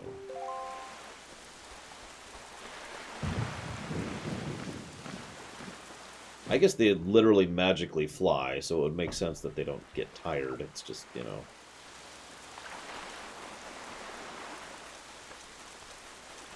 Hey, look. And Beetle is here. Thank you. Sorry. But yeah, my point, Gum Gum, is for a law to exist, something has to precipitate it, right? Which would mean that at some point in time, a judge or a jury or whatever had actually decided to go ahead and rule against someone because of what they were wearing. And that probably became the norm, in short. And thus, they were probably like, alright, hang on, guys. Now that we've conquered... I can't remember what their name is. We need to stop judging them unfairly because of this. Why? They're wearing crap. Yes, I know they're wearing crap, but we shouldn't judge them because of this. Let's make it a law. Okay. So Jabun survived. The sea spirit has lived through the trials of many long years. He must have caught wind of Ganon's attack beforehand. By the way, fun little fact, they consistently call him Ganon, not Ganondorf. That actually makes perfect sense to me, because they are most remembering the Ganon, you know, the giant pig monster that he was when he emerged from his seal back in the day. This is doubly interesting because it also serves as a bit of a bait and switch almost for the player. Because usually when the game calls the character Ganon, he's just a mindless, horrible, evil beast. It's who doesn't even talk half the time. By contrast, of course, as we've said many times, this is the most characterization Ganondorf ever gets. And in fact, he is never Ganon in this entire game. Just interesting they do that. Anyways, if we were to believe the words of Rito Postman, then the pirates know something about the cave where Jabun hides. Let's go to Windfall. Okay, let's go. No, Fuzzy Dog. To my knowledge, anyways. What, he emerges Ganon? Because he emerged at full power, Pugity. He came out swinging, to put it simply. Whoops, I'm going the wrong way. I want to go that way. Oh, hey, now the song's different.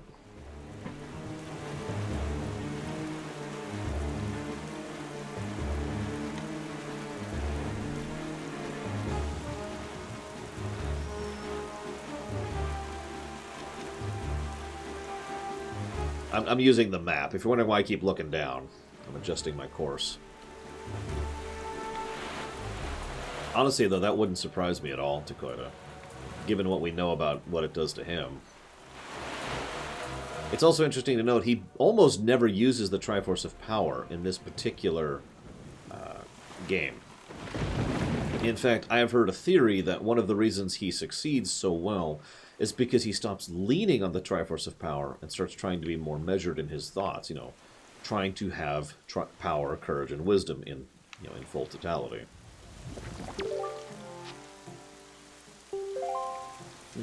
Fairy fountain to the north, huh? Good evening, you have a letter. If you wish to become a true swordsman, find the Night Crests. And have some rupees, because why not? Ugly. Creepy. You have a tingle bottle, do you not? No. If you're not really a fan of it, do not worry about such things.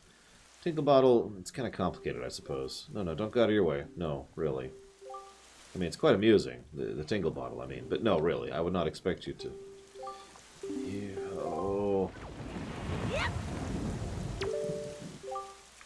Oh, this is heavy. Just between you and me. This guy's another brother. If that guy could just come and spin this thing instead of me. Slave labor, ladies and gentlemen. I'm barely joking about that. I think he pays them. I'm not sure, though. There you can kind of see the face of it. It's a giant face of Tingle's head is what I'm trying to get across there. Oh, Mr. Fairy, I've been longing to see you, sir. What should we play? What do you want to play? What? You're not here to play? Well, next time bring one of my favorites. A chart I haven't seen yet. Goodbye, Mr. Fairy. Tingle Tower.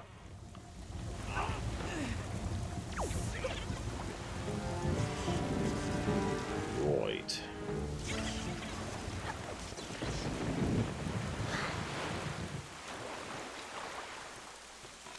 So anyways.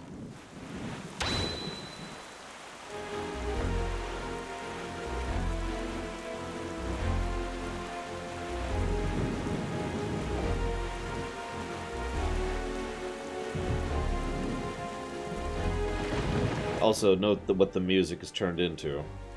They've literally blurred the overworld song with Ganondorf's theme.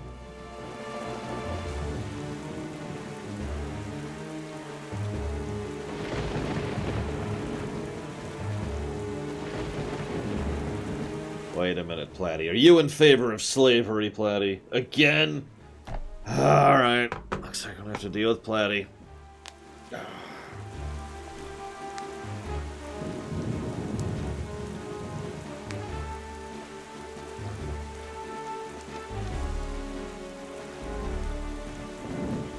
I have to admit, I don't remember having any particular issues with the sailing. But I'm kind of changing my mind on that. I'm starting to think maybe I should go ahead and give it... I don't want to give this game even more negative. Do you know how much flack I would get for giving Wind Waker gameplay negatives?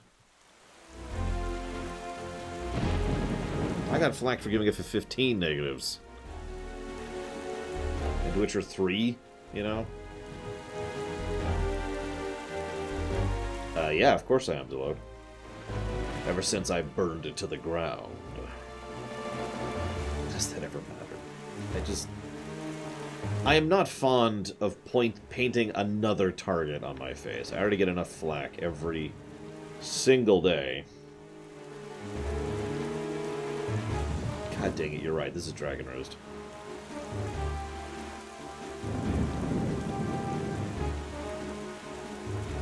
Just on autopilot here. There's Windfall. I can see it.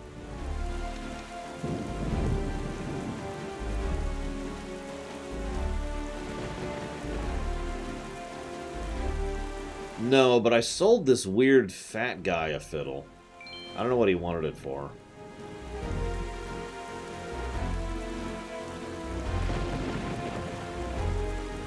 Ultimately, so far, I would say, other than the story side of things, which I do think is pretty damn good, the gameplay is mostly neutral, I would say. It's just kind of there, you know? The dungeon design hasn't really impressed me so far. The boss design hasn't impressed me so far. The combat's just kind of there. Does the sail fix the issue? Well, that's an interesting question.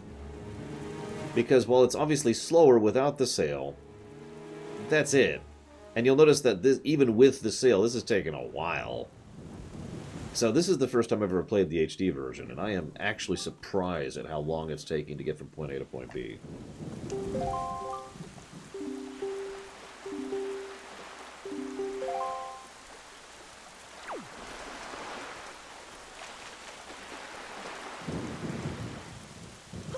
See you around, Hushy Love. And of course, Zilok, you're absolutely correct. In fact, one of my big points that I've been hammering for years is that nostalgia takes no place in this whole system. Because part of the original intent for the system was to remove nostalgia from the equation.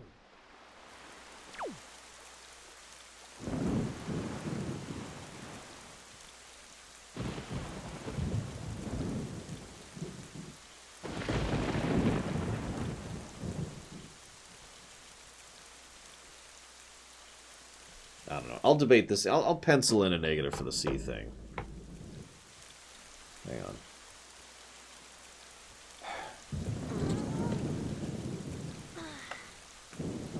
Flying around Skyloft was better. Funnily enough, I remember being pretty unfond of the Skyloft air thing either, for what amounts to a similar reason.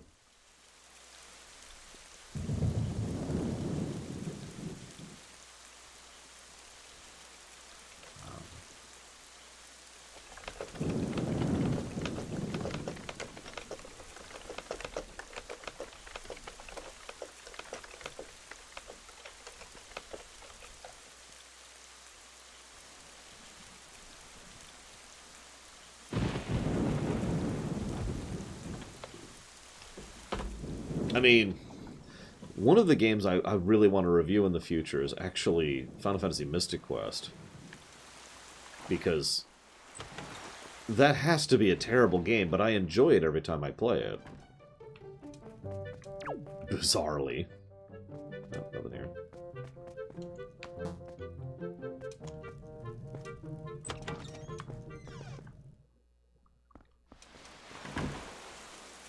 I mean, I can't imagine Mystic Quest will end up being anything but a net negative to story and a net negative to gameplay. There's no way, right? Yep. Mystic Quest would be a fantastic then and now candidate. But that depends on the other two, and I think we're doing board games this particular Thursday. So tomorrow. 5 positives for the combat. I mean, the music's phenomenal. In fact, I'd go so far as to say that Mystic Quest will have 2 positives to music, at least. And I mean that sincerely, because the music is not just good, it also contains one of my favorite songs of all time. And I mean that with sincerity.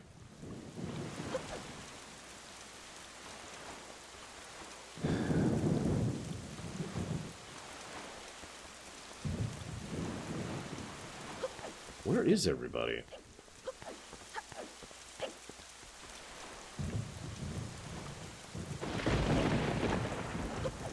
Off the top of my head, I would say pluses to Mystic Quest would be music, the overworld weapon puzzle design thing, which is a neat concept, and actually something that even to this day is pretty rare.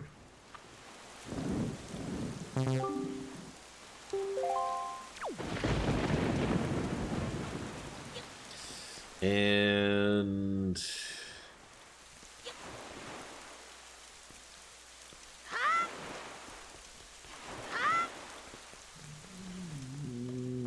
maybe a plus for the overworld enemies system. Because there's no random encounters in Mystic Quest. There's just the avoidable enemies. Alright, we're going to right wall this. Because I don't know where the hell to go. Oh, actually, you know what I could do?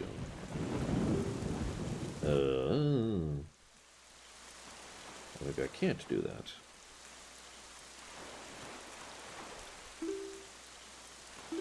No? Okay, never mind. I'm looking for the way to progress. So they're closed. And there's nobody in town at all. Which makes sense, it's raining. But, you know. So we're just going to go from door to door. Oh, that doesn't count, Savakam, you know it. They're still not random encounters. They just are invisible, that's all. See you around, Belmont. And see you around, Mr. Floyd Pinkerton.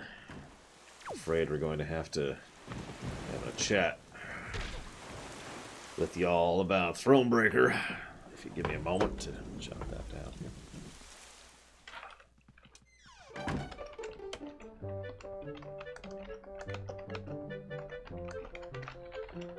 There we go. Thank you very much, Mr. Floyd Pinkerton. Much obliged, sir. You know what amuses me, Savakam, is getting the mirror is actually completely optional. It doesn't actually help you navigate the dungeon, it just lets you see the enemies. That's always amused me. You can just completely skip it if you don't feel like it. Or if you get lost and don't know where it is.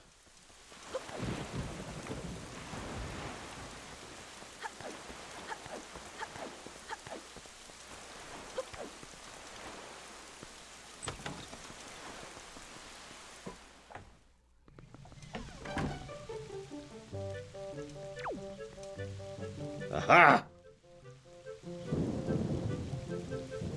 Everyone having tea. It's true, 100% true. I've seen it myself. A stern-looking pirate ship sailing full speed towards this town. I'd swear on the sea. Yeah, it's like right outside, dude. Now let's say, just for a moment, pirates actually did come ashore. What would they want with a peaceful village like this? Tell me that, laddie.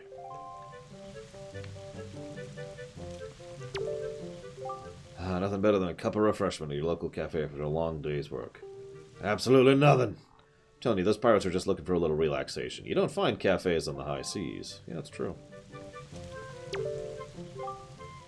Have you heard? There are pirates here on the island right now. Well, that's what they say anyway. Me, I don't believe it. Is it true the pirates have invaded our peaceful little island? It's terrible news. What am I supposed to do if they come to my coffee house and start raising a ruckus? Yeah, that's how you know they're pirates and not pirates. Because the biggest worry is they might raise a ruckus. Not that pirates would ever be in a Nintendo game, and, to be completely blunt, I don't think they ever should be. Hang on, I didn't go in the back of the bomb shop. Green Whisper's correct on that. So before we continue our right wall method, let's go head over here.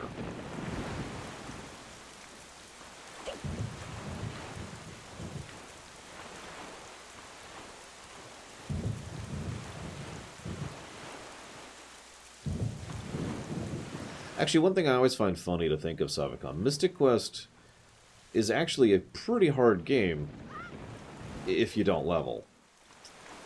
That's not really an aspect of good game design. It's just something I didn't discover until years later when I was doing a low-level playthrough of it, and I was just getting wrecked by everything.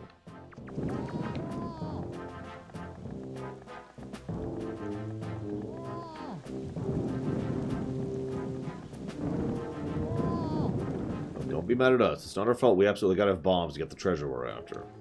How about you just think of it as payback for the nasty monopoly you've been running here, yeah?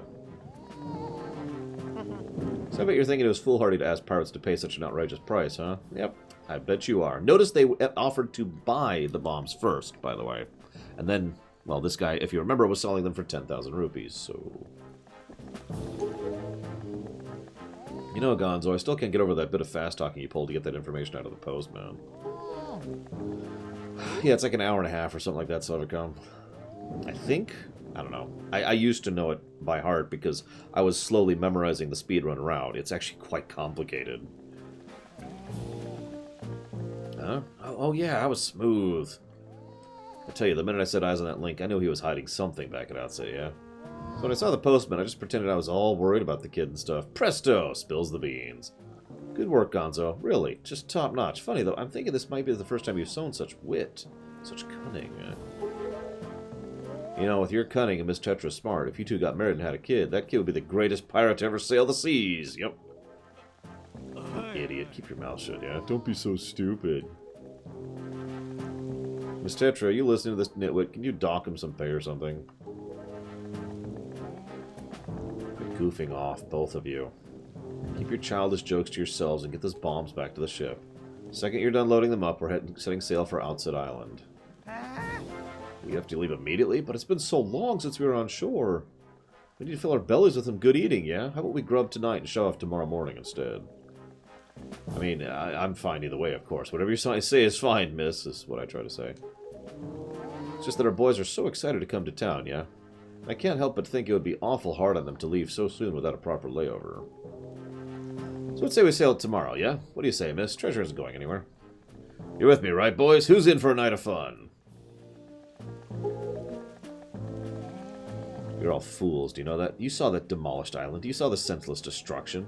We have to hurry to Outset or the same thing could happen there. Not to be disrespectful, but by the sound of things, you're more worried about the island than the treasure, miss. That'd be ridiculous. I'd want, you know, the treasure. That's totally there.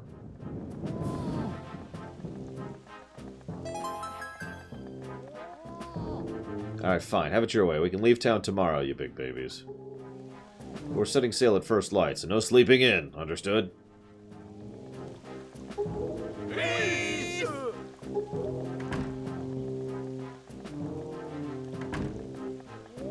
Say there, brother. What was today's password again? Mako, are you serious? You forgot already? Oh, you're so useless. Today's password is Plankton. He's real picky about it, so I'll say it once more. Plankton. Plankton. Plankton. Plankton. I was gonna look something up. I don't remember what. Ah, right. I was going to look up plankton. I was wrong. The current record is 1 hour, 52 minutes, and 46 seconds. That was about a year ago from El Magus. Yep. Hey, what's up, dude? Hey, do you mind if I take some of your bombs? You don't? Aw, you're such a sweetheart. Thanks, buddy. I'm kidding. I don't think I can actually do that. Hello, Durg the Dragon. Oh, shoot. What was that password again? Hey, Nothrazem, what was the password?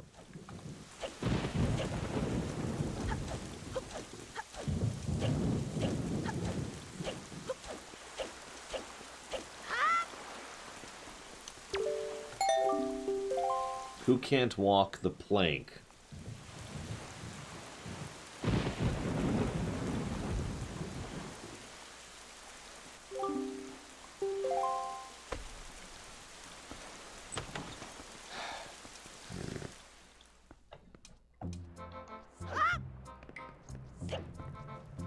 Hey, it's Tetra's room. Computer, remove the plank! That's retract the plank, Mr. Monster.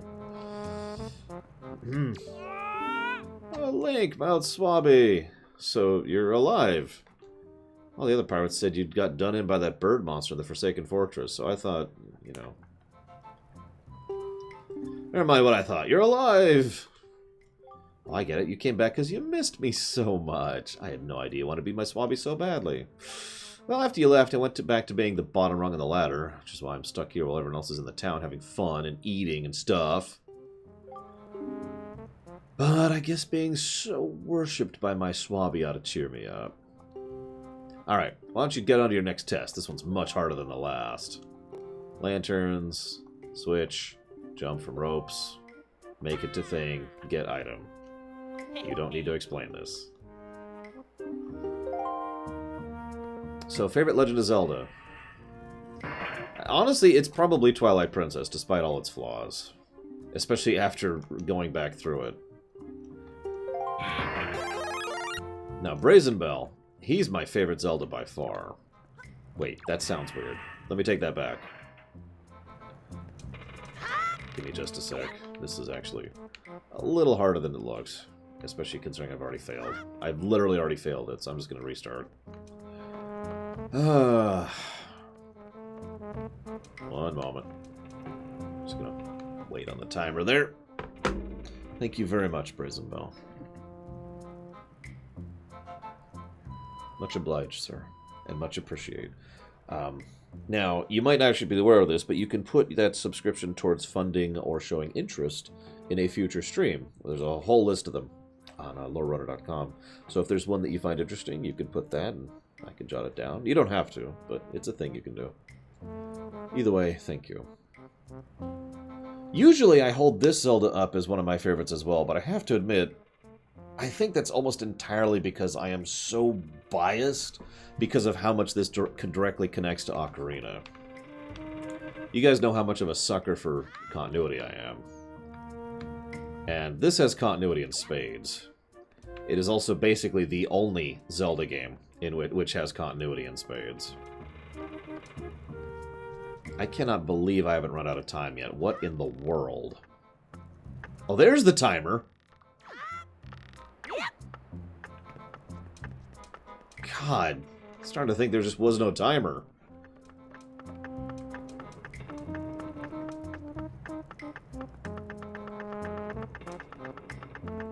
I just think they like to make weird laws because they like making laws, Gum Gum, which is no different than just about any other society.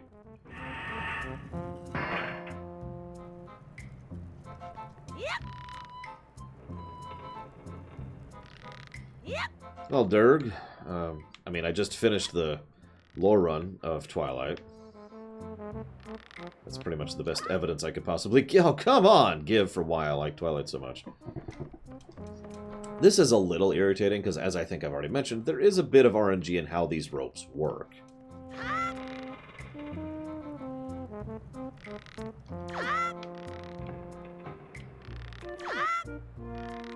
Which is probably pretty obvious as you're watching this. Like that, for example. Just straight up not going to grab it. No, I think it's pretty ridiculous, Gum Gum. It's like saying, okay, it is now a law that you are not allowed to... I don't know. I don't know how to properly explain it. It feels like what I would call unnecessary bureaucracy, which sounds like the Kyrians in a nutshell to me. Oh my god.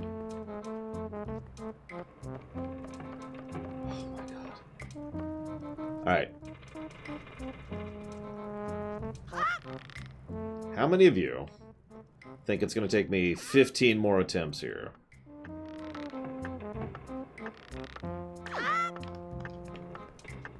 Hang on.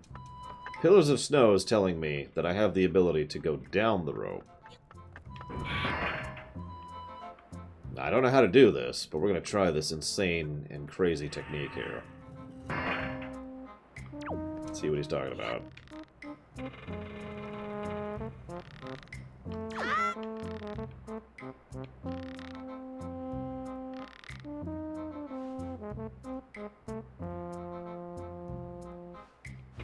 Aha! Okay, if I hold down ZR and then hit down, which is not on the keys I feel like pointing out, then I can slide down the rope.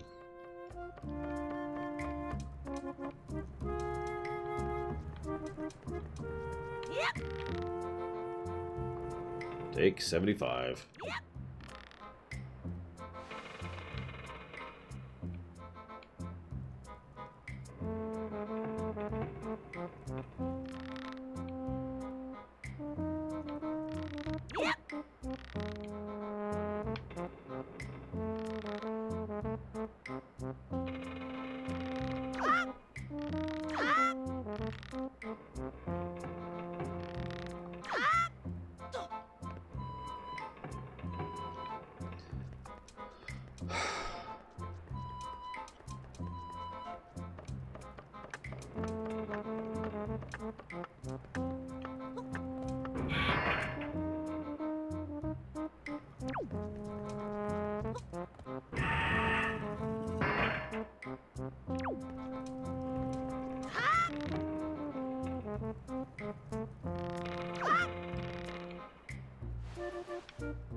One thing I've noticed, there is a lot of sit and wait puzzle design in this game. Like, a lot.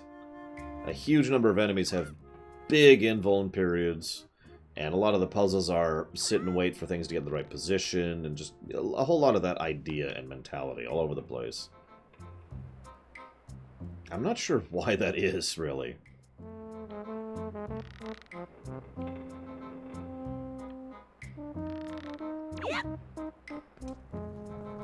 By the way, this is mandatory to progress. You're incredible. No, I'm not. This isn't good. I've never even passed this test. How do you do it so quickly and make it look so easy?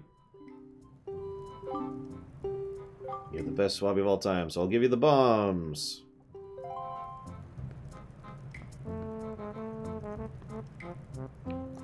Like I said, mandatory. Exactly, Dirk. Were you not watching me? But at least we have proper bombs, finally. And if I'm not mistaken, that means we can attack on the ship now. It's mighty courageous of you trying to steal treasure from pirates. I suppose I should be shocked, but I'm more amazed you managed to survive after being tossed out of that tower. From the look on your face, I have to guess you haven't saved your sister yet, huh? You don't give things much thought, do you? Just rush in, never thinking how badly things could go for you. Like just now, the only reason you got what you did is because we left a simple-minded little rat like Nico behind to look after things. No one else would have parted with our treasure so easily, I assure you. Just how do you intend to use those bombs, anyways? Don't tell me you're going after Jabun's treasure, too. Nope. I'm going after Jabun. We're going to relax in town and eat our fill of whatever this town has to offer, but we'll be leaving for outset first thing in the morning. Imagine if I find Jabun tonight, and I guess you win. But if you take too long, we'll come sailing by tomorrow morning. And believe me, you didn't get all our bombs. Better be quick, kid. Thanks, Tetra.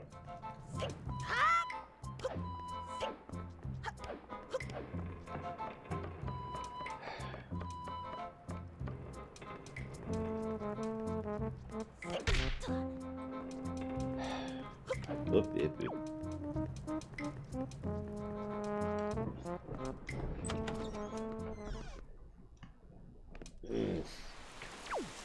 Okay, let's get the hell out of here. Meanwhile, the seas are still cursed to suck.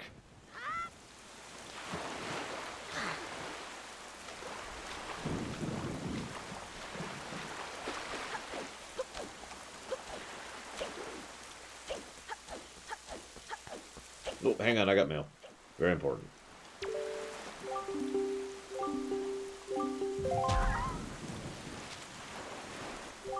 Notice from the Beatles shop ship. It's time for our semi-annual Big Chance extravaganza. We have a new product that's burst into the scene. Bombs! You can now buy bombs from Beatles ship. Now you know where to find Beatles floating shop ships. That's great. In-depth classic, Brazen Bell. Just it doesn't really matter. It's a stream of that game where we do pluses and minuses. That's what it means.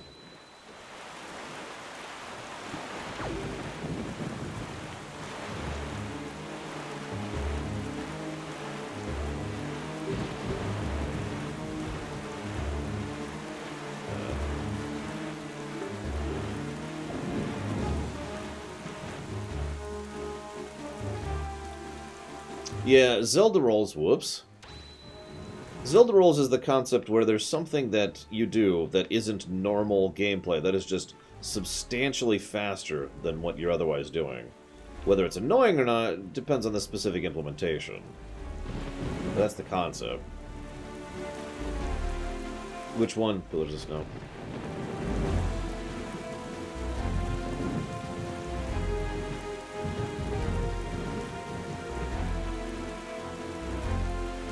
I know, right? Platinum Pineapple. I should have just checked the mail rather than going and stealing bombs from the pirates.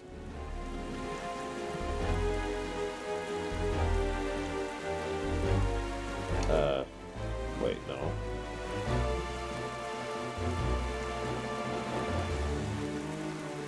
There it is, I think.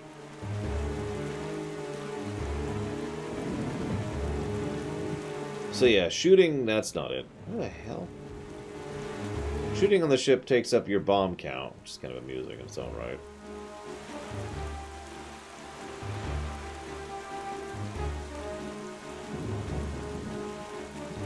There it is, okay.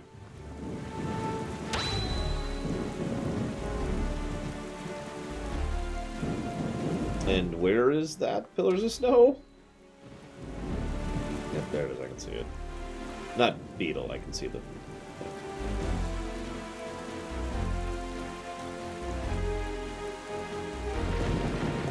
Ugh.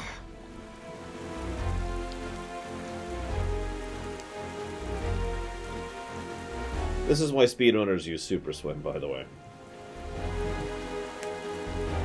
No matter how long the setup is for a Super Swim, it's always going to be faster than doing this.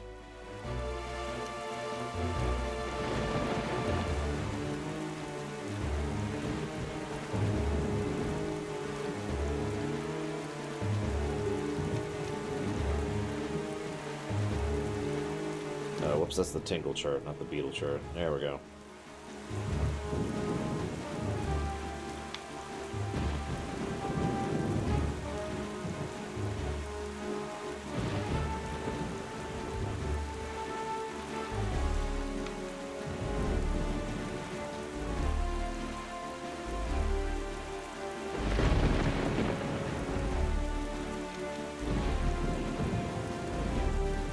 I was actually thinking of Assassin's Creed 4 myself, nobody.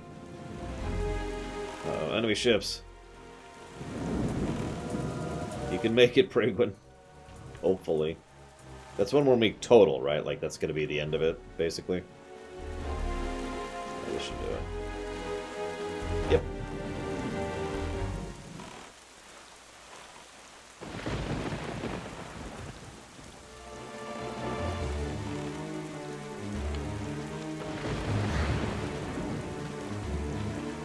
Very carefully, Final Harmony. I don't know. I have no idea.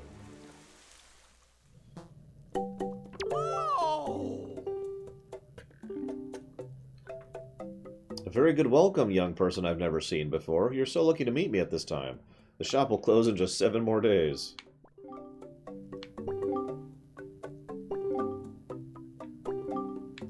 So, the empty bottle... The heartbeat. Well, let's get the empty bottle. It's more important. 500 rupees! How much is this one? 950 rupees! And 900 rupees. Bye. Well...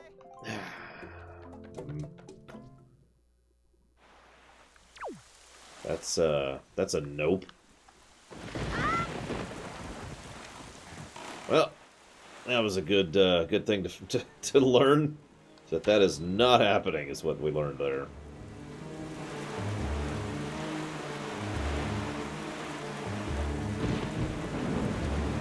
Oh god, we still need like, what, 600 or something like that? Oh yeah, this game is really expensive, which is funny because Phantom Hourglass does the same thing. So I think I mentioned this before. I actually played Phantom Hourglass before I played Wind Waker. And I remember just going through with Phantom Hourglass and being astonished at how many rupees are in that game. Like, buying items for thousands of rupees.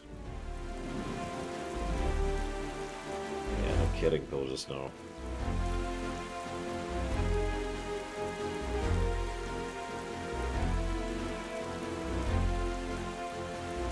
I mean, I don't mind having something worth buying.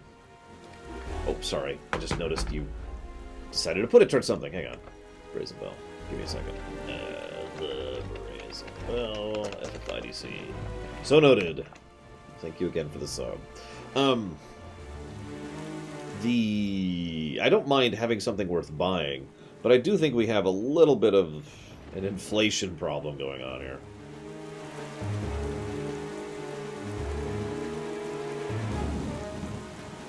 Yeah, Ocarina had the problem of having rupees with nothing really worth spending them on, except for a few mandatory things.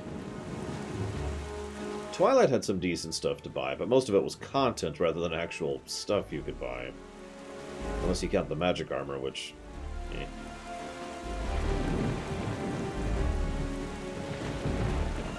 So here's one of the little mini-game islands. There's a few of these in the game. I guess I can show it off really quick.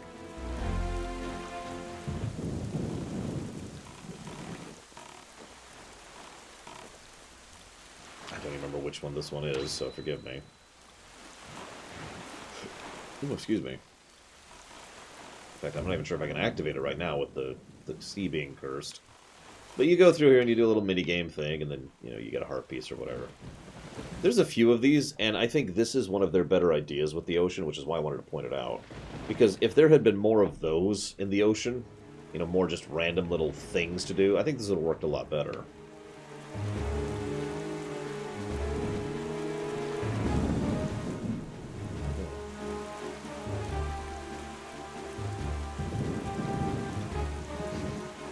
Well, I mean, yeah, I think most people would agree that murder and killing are different things.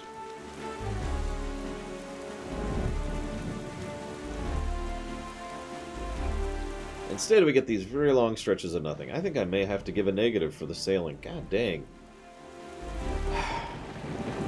Oh, whatever. We're not actually at the freedom point yet. We'll get there. Have you not noticed, Link? Morning has not arrived since we arrived at Great Fish Isle. The land was so ravaged by monsters, as if time itself has frozen. Perhaps this is the curse Valu spoke of. Whatever the reason, if this night does not end, we need not worry about the pirates overtaking us. In fact, it might not be a bad idea for you to visit your hometown and family again. We can speak with Jabun after you do. Okay, if you insist.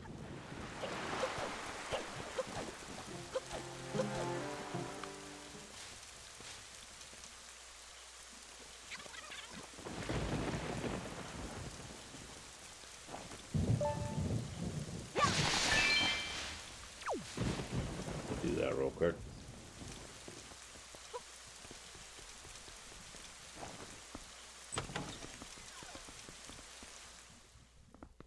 Well, so when we get to the freedom point, it'll open up a little, but there's still going to be some transit issues, I think. We'll get there. Right, of course I don't have that.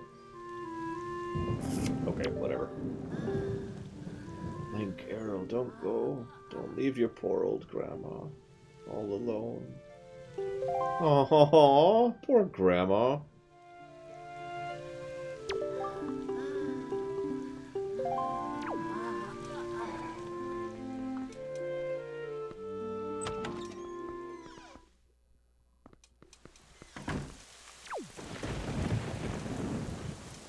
Grandma deserved better.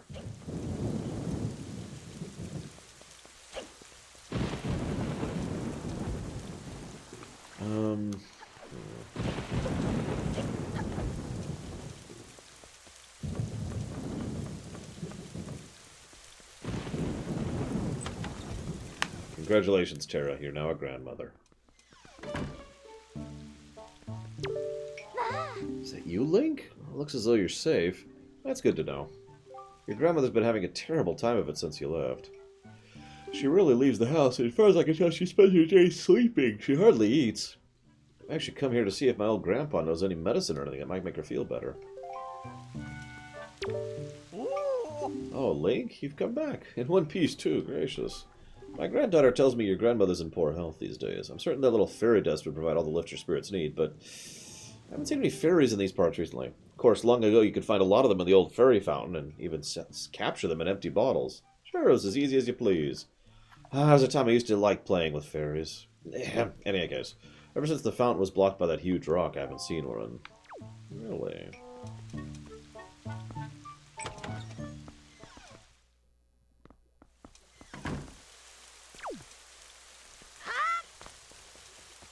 Oh, God dang it, Tara. I was trying to do a lighthearted joke. And instead it's one of the worst things possible. I'm sorry. My own grandfather recently passed away from dementia. Yeah, I still have the ferry, but I do want to unlock this fountain regardless. Which is what I'm trying to remember how to get up there.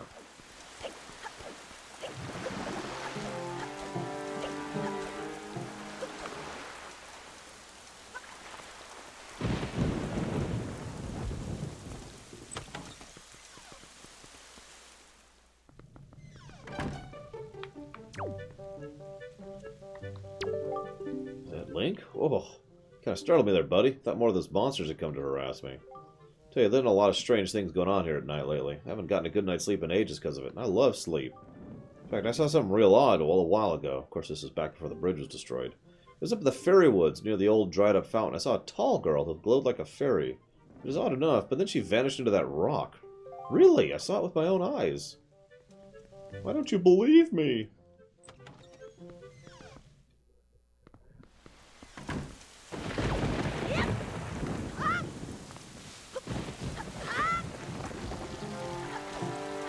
I forgot to talk to someone. Dang it, I just realized that. Damn it, and then I screwed up. Yeah, I used to have, let's see...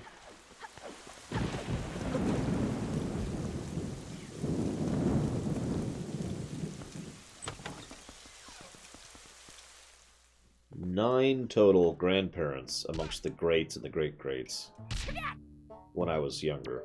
I have since lost all of them except for 2. Ah, Link, you alright? Why don't you not tell me about Arl?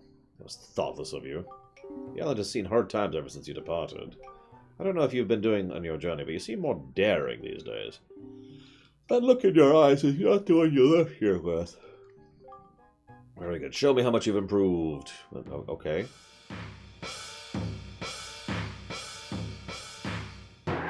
I'm not looking for sympathy, Tara. It's just, you know, I understand, is what I'm trying to say.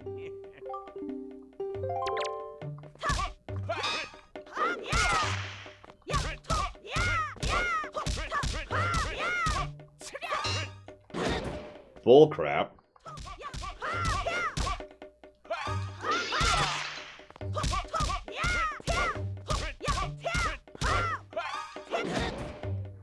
Also bullcrap.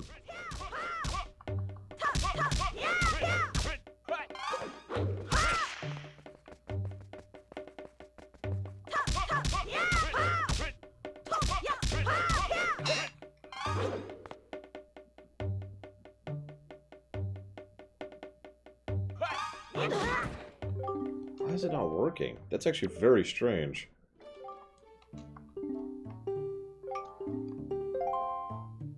It's not a big deal, Savicon. I hate to sound cruel, but this is something we all saw coming from a very long ways away. He's had a severe case of dementia for, at this point, years. We are literally astonished he has survived this long. And by this long, I mean, you know, for the years that I just mentioned.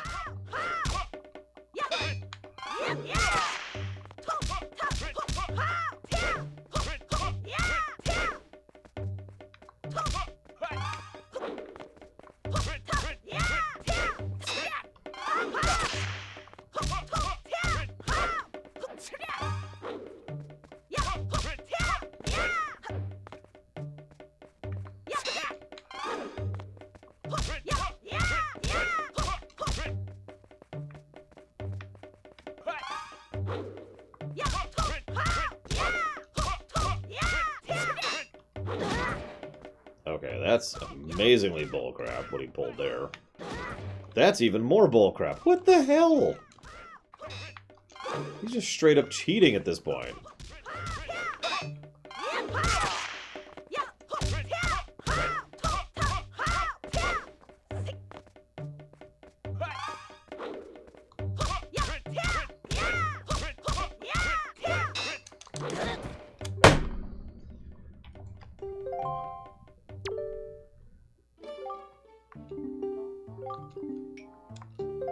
What do you get for doing 100 here? I don't remember if it's mandatory.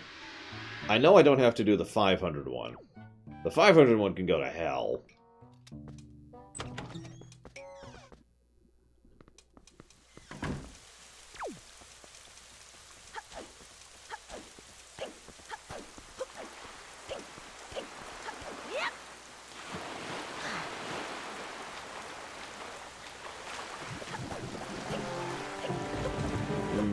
The big spin, yeah. That might actually be worth it, unfortunately. Yeah, there's no cheating on the Wii U, so that's not even an option. Which is good, because I hate putting the cheat yes label next to the stream thing, but, you know.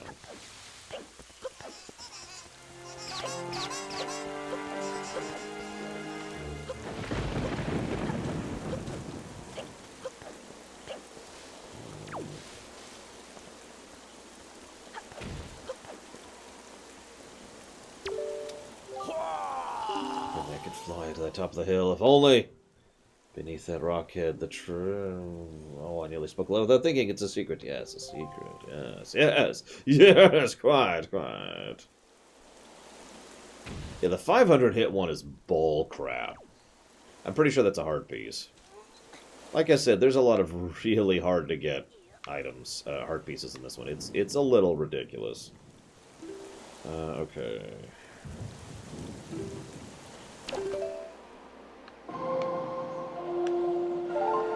Hey, who girl? Yes, I'm very irritated about, I don't know, Resident Evil, I guess.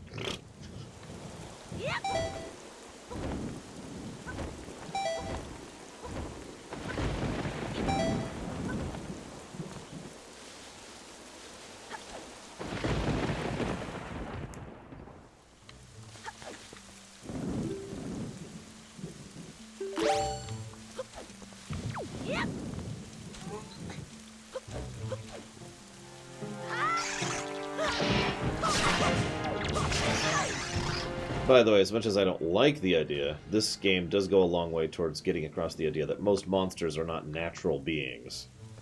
That they only manifest in places where they're cursed, or there's evil magic, or whatever.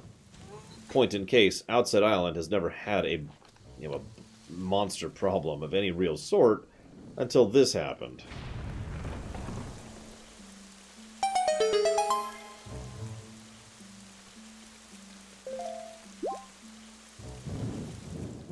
You remember how you have to finish one of the challenge dungeons in order to get one of the Triforce pieces, too? So, great fairies in this game. They don't look like that. They look like that.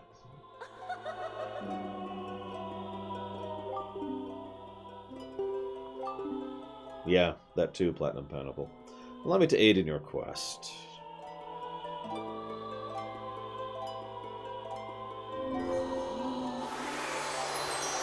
Now you're on drugs!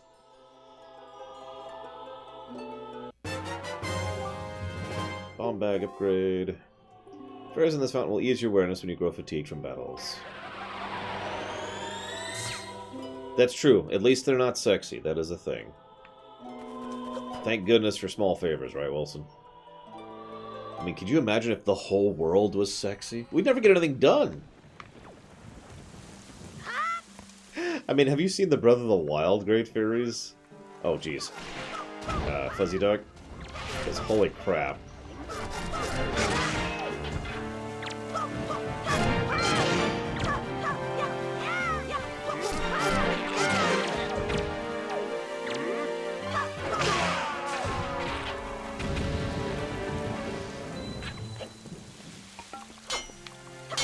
God dang it.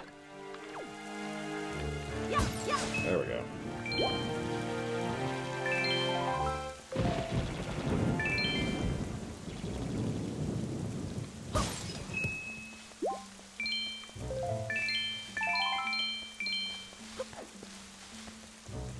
man, yeah, the Breath of the Wild fairies are just terrifying.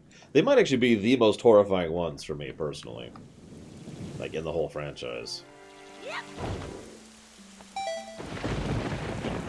Good loud. Especially when they upgrade you by dragging you down into the well with them. Just... Oh. That's not terrifying at all.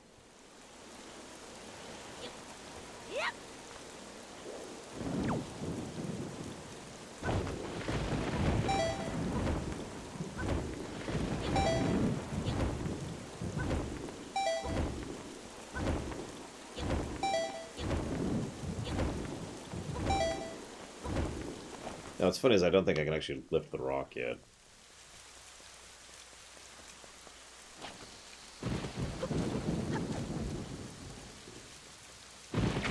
Yep.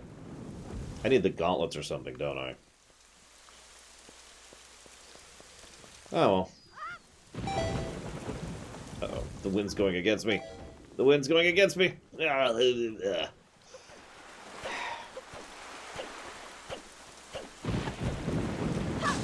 That is not what happens, Purple Boy. Come on.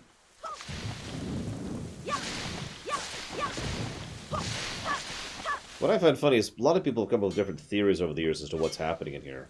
But we already know what happens in there. They just take you in and they heal you. They use healing medicine and cure you. That's the whole point.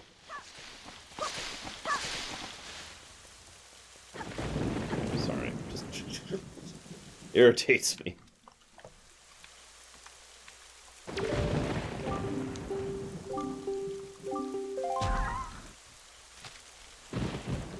I'm sorry to disturb you with this unsolicited letter. If the following does not interest you, please throw away the letter without a second thought. But this is your big chance. Do you have need of these things? We have only one of each at the shop ship, and that's the one I was just at, actually. Aha! I was right. I require the bracelets to open that one. I just think it's funny, because you're really not supposed to be able to reach it as early as I did. But, you know, screw it, right?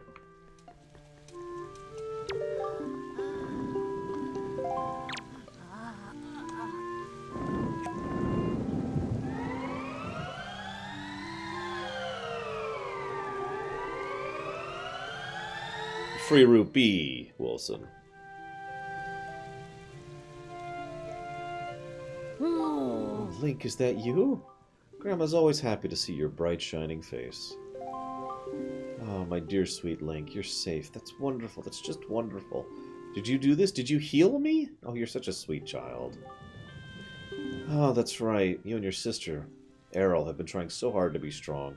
And I've just been sitting here moaning and worrying. I'm your grandmother. I should be the one who should be taking care of you. I'm so sorry. I haven't even considered what you must be going through. I'm a terrible grandma. No, my dear. You are a wonderful grandma. This is all I have to give you. Elixir Soup replenishes all your life and magic power. And your attack power doubles until the first time you take damage. So, I've actually referenced this several times in this lore run. But to be clear, I am not exaggerating. This is the best healing item in the franchise. Is Grandma's Soup. And if you're really good and you don't get hit, that buff just lasts forever. It only goes away when you take damage. Also, 2 helpings per bottle.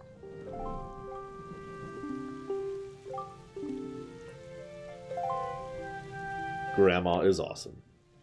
Don't do anything reckless. Yeah, no promises there. Alright, so hang on. Magister asked a bunch of questions before we got the best healing item in the franchise. This is a planet, not a plane. There are probably deities, but there's only 5 really confirmed deities, and of those 5, there's some debate if the first 3 exist, and there's a lot of debate as to the identity of the 5th. So those would be the 3 primary goddesses, which is Power, Wisdom, Courage, or Din Nehru, or however the hell you say her stupid name, and Furore. There's also the fourth goddess, Hylia, who is Zelda, basically. Hylia, many years ago, gave up her existence to take on a mortal existence so that she would be capable of utilizing the Triforce in order to protect the world, and thus she constantly reincarnates in the form of Zelda. That's actually going to be a thing that comes up in this very game. Then there's the goddess of time. That's the question mark one, which may or may not be Hylia. Is there a creator race? Not really. There are a lot of spirit entities, you know, that we're actually about to go talk to one, and technically this boat is one, while we're on the subject. Although this used to be a human being, not a spirit, so you know, make of that what you will.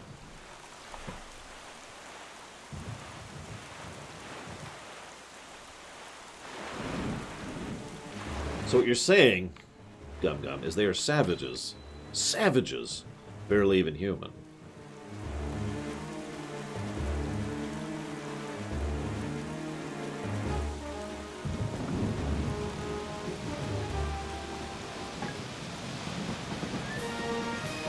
So this is kind of a boss encounter.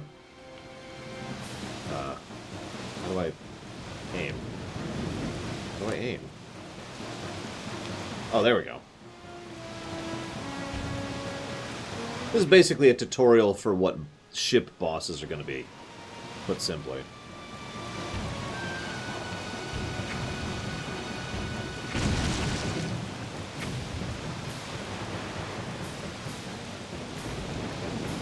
And you'll notice how this is eating into my bomb count, so that's fun.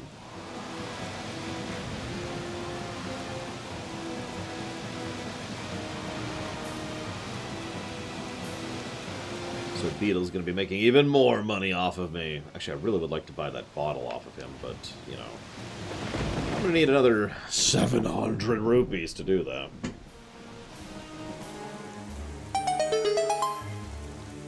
So yeah, we'll see. I don't even remember a good source of rupees in this game. I remember looking it up, because you needed, back in the day, you needed 6,000 rupees to beat the game.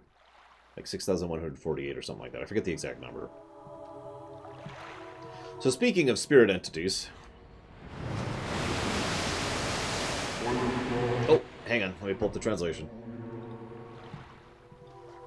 Well met, Hyrule King.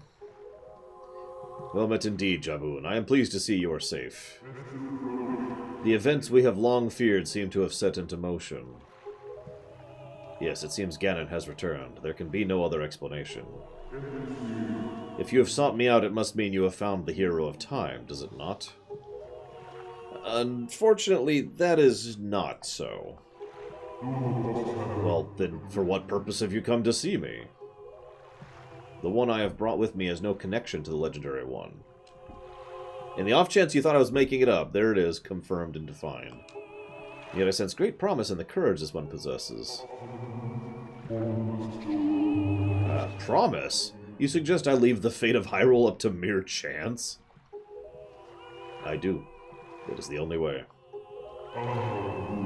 I see. Then I suppose it's up to the gods to deem whether his courage is true. I give you the guidepost to the gods. That is correct, Purple Boy. That's how I know the translation and how I'm sharing it with you. He kind of does, Magister. Honestly, a lot of the spirit entities are pretty equivalent to Loa.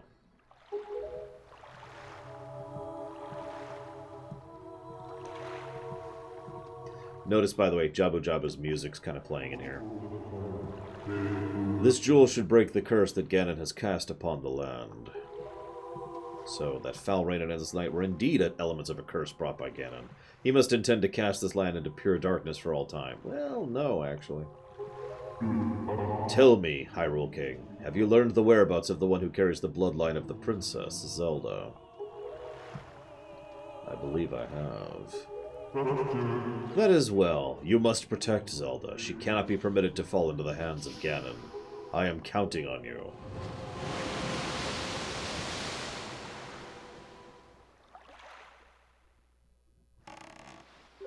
Ganon's curse has been broken by the power of the pearl Jabun gave us. so morning should come soon. It is well we've gathered all the pearls. Are you ready? I have marked the places you must set the pearls on your sea chart. Once you place them, the proving grounds will show up. Blah, blah, blah, blah, blah, blah, blah, blah, blah, blah. This is the end of the game, totally. And definitely not just the end of the first half, like has been in every Zelda game since LTDB. So that was technically the third dungeon right there. Anyways, yes, nobody. If you play New Game Plus, all of the Hylian text is in English or, you know, whatever language you choose.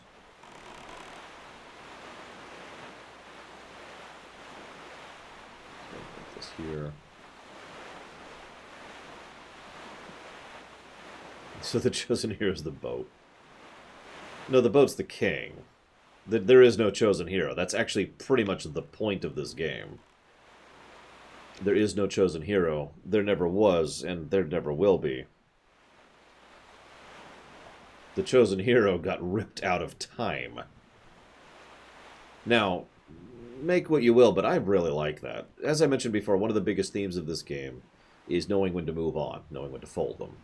And as an addendum to that, the idea of forging your own path, as it's been described. And I really like the idea of the person who saves the world and defeats the evil is just some dude. Like, I complained about Demise just being some guy, but I don't know, it works much better here. Probably because this Link actually has characterization and Demise does not. What is this?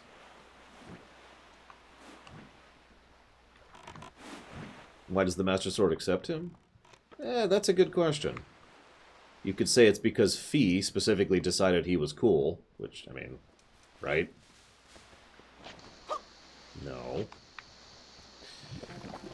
Uh-oh. Blue chews! You could also say it's because of the fact that he managed to gather... Or no, I'm saying this wrong. Maybe it's because... No, I'm saying this right. Yeah. It's because maybe it's because of the fact that he managed to gather, you know, all the things to power up the Triforce, the sword.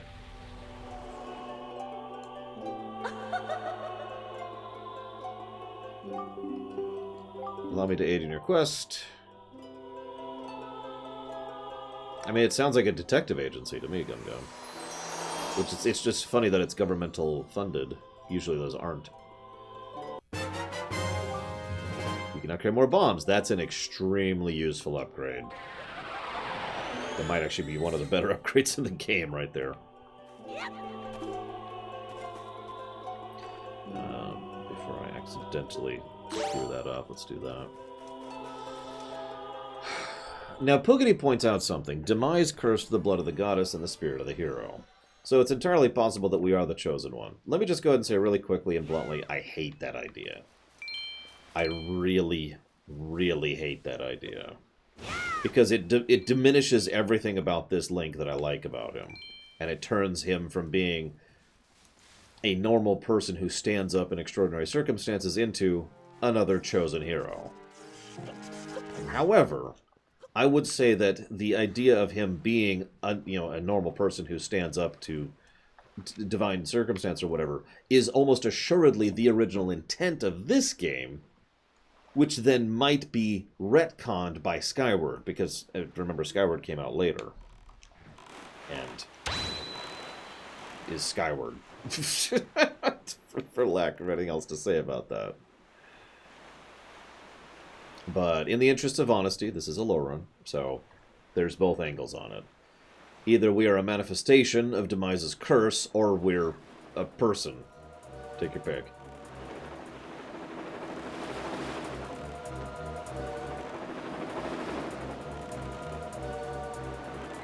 Whoops.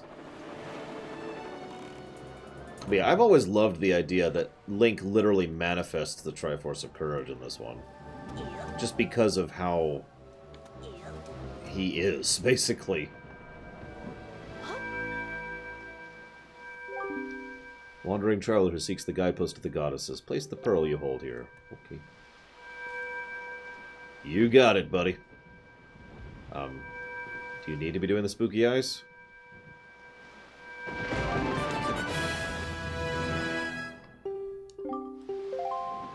I'm guessing no.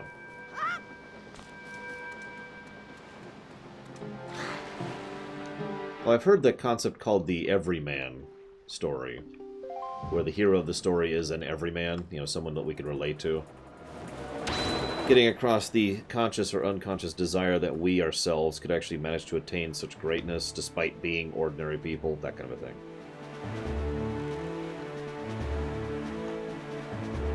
Now, you say he could have perpetuated a new bloodline. I mean, obviously he does perpetuate a new bloodline, because we have the Spirit Tracks Link, who is a descendant of this Link. But that's as far as it's gone. And he's not exactly a chosen hero of awesome. He's just, you know... You know what? That is a great way to put that, Zalok. This Link is an O'Brien. Assuming we don't retcon it, thanks to Skyward Sword. I like that way of putting it. That is a good way to put that.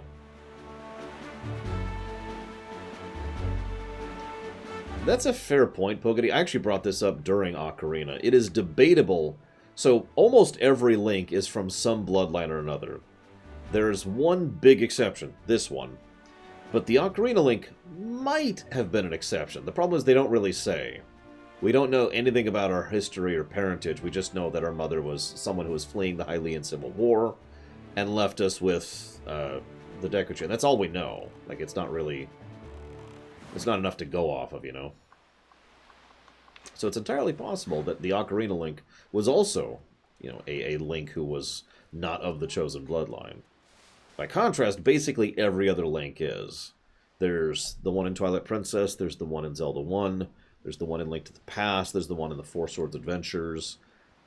I think even the one in Minish Cap is a chosen hero descendant, blah, blah, blah. Well, I suppose technically the Skyward Sword one wouldn't be either, so that's 3 exceptions. Skyward Sword, Wind Waker, and possibly Ocarina. Yes, that has been 100% no really confirmed by the Hyrule Historia, Pogody. I don't think it mentions it in the encyclopedia, so I don't think I can quote it for you word for word.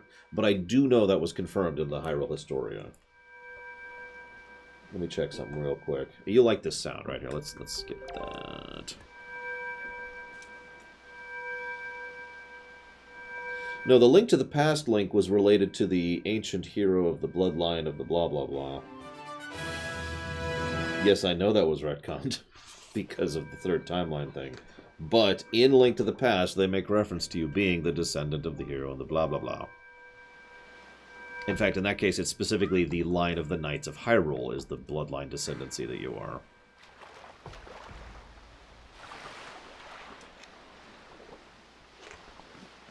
The problem is they decided to forcibly and crudely graft a third timeline onto the timeline, which completely destroys the logic of that.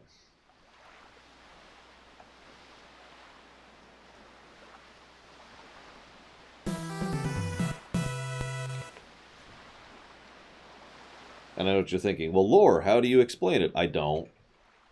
I don't try to explain crude retcons. I say, this is a crude retcon, and then I move on with my life. It's not going to be here. Whatever. I do have the Hyrule Historia, but it's buried in my storage right now. Ugh. Thank you very much. I can never remember if it's a Cariel or a Sariel. I apologize. But either way, I hope the Tau have been going properly for the greater good, as they should. And I hope you're enjoying what little of my stream you're watching. If you want to put that towards something, if there's something you find interesting, let me know. And I can go ahead and jot that down. Either way, thank you very much for the sub. So I suppose if I had to retcon things... God. Oh, Link's Awakening. Sorry, you might have said that and I just missed it. I apologize. Jot this down. 86. Link's Awakening. Because see, the problem is we know how Ocarina goes pretty definitively, right? Like that's... The problem... Oh, I said it right. Yay. The problem is we don't know... They've never, to my knowledge... Let me preface this. To my knowledge, they've never said exactly when the third timeline was crafted. Now, I've always run into the assumption that it's during the final battle with Ganon. Like, in the final battle, we die, and then third timeline, even though that makes no sense. So, that would mean that basically all the events of Ocarina happened right up until the last fight. So there's no possibility of that link having, propagated, obviously. Oh, shoot. Where is it? Where is it? Oh, God, it's right here.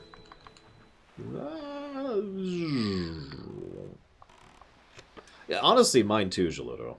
I have since mentally completely divorced the third timeline with the rest of the timelines, because it doesn't fit. Everything about it does not fit, and it irritates the hell out of me how much it doesn't fit.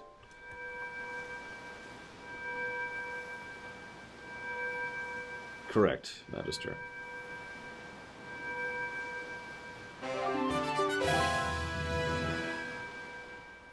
Okay, so now what?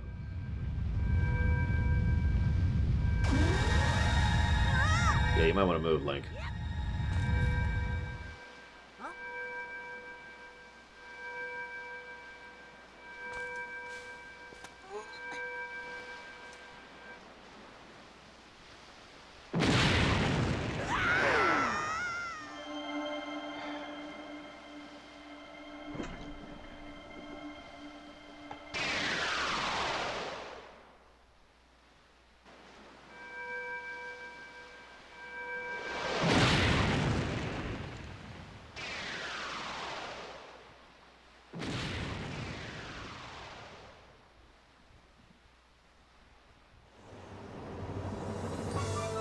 In case you didn't catch it already.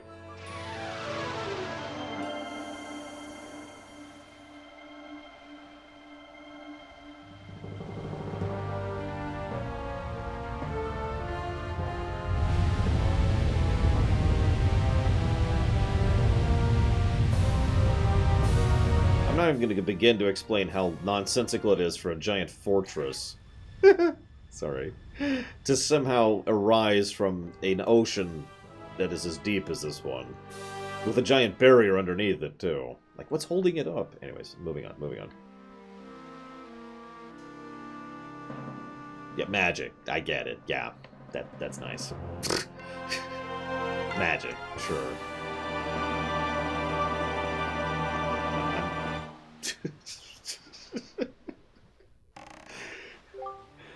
The tower which the pearls of the gods have caused to appear is a place that the gods of the ancient world prepared so they might test the courage of men.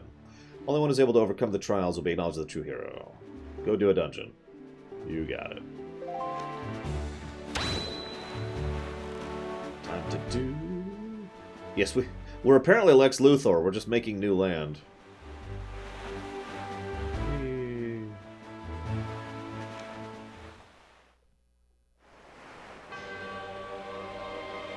As in the idea that the Triforce came first and then the Goddesses came second next time? It's an interesting idea. It wouldn't surprise me that much. Okay, fine. The king didn't want your help anyways. As I've said, we have very, very, very little actual... I hesitate to use the word, but characterization for the Goddesses. To the point where it can be debated if they exist at all. Now, I do think they exist. I think it's the intent of the writers that they exist, but you can kind of see where that idea comes from. Hang on.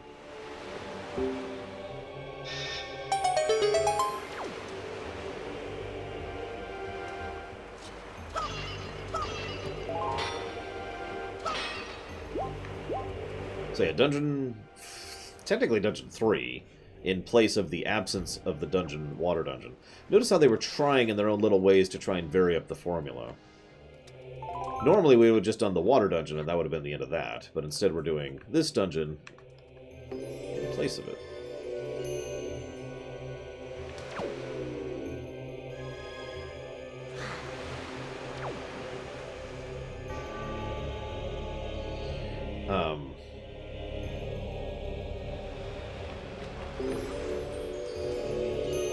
Cute.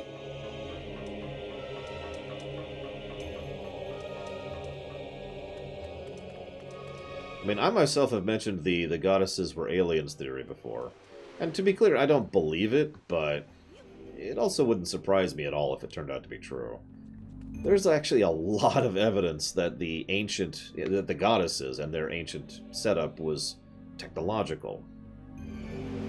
Ignoring the obvious fee, the robot sword, there's also the entire race of robotic people of the past, which is literally in the past of Skyward Sword. And they're still robotic. Also, the way they talk about crafting this planet sounds a lot like terraforming to me.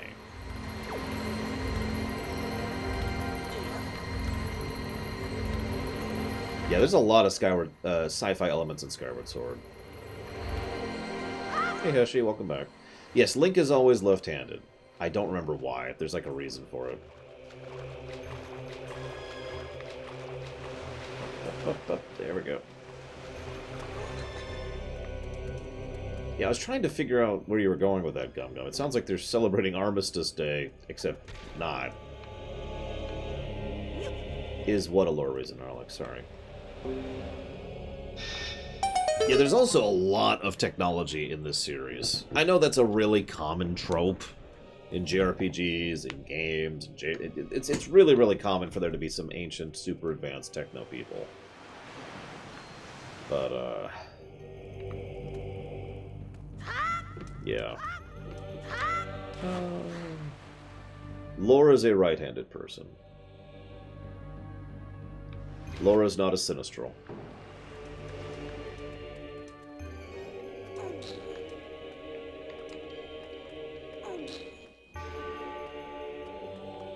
For the record, I actually like the puzzles in here. In fact, these are probably my favorite puzzles that we've seen to date.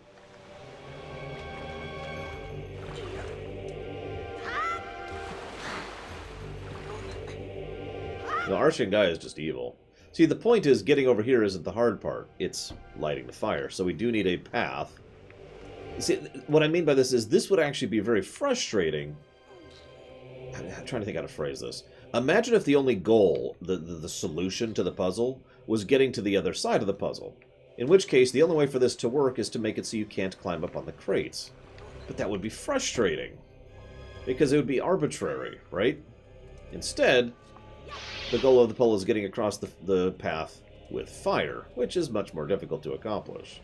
Hence, you know, puzzle design. I'm only pointing this out because this room right here is probably the best puzzle I've seen in the entire game so far, and I wanted to comment on it, because I haven't been super impressed with them to date.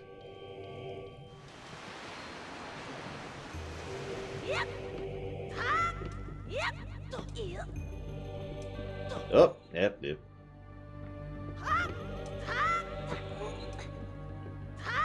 This is also technically the midway point of this game. It's actually more like the place after this is the midway point of the game, but still. What the? No. Ah!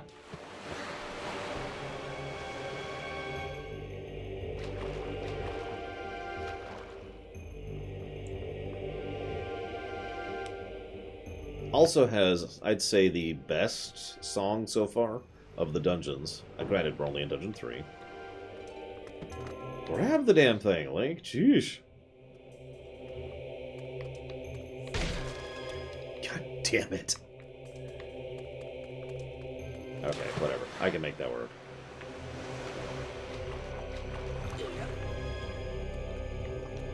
I've decided this is the worst puzzle in the entire game. Okay, it is a little irritating how hard it is to go in a straight line on this controller. I had that problem in Twilight Princess as well. It's like, walk in a straight line. You ever wonder how weird that would be in real life? I can't walk straight. Why not? Because I can't hold up. Why can't you hold up? Oh, stop judging me. God dang it. Had too much to drink.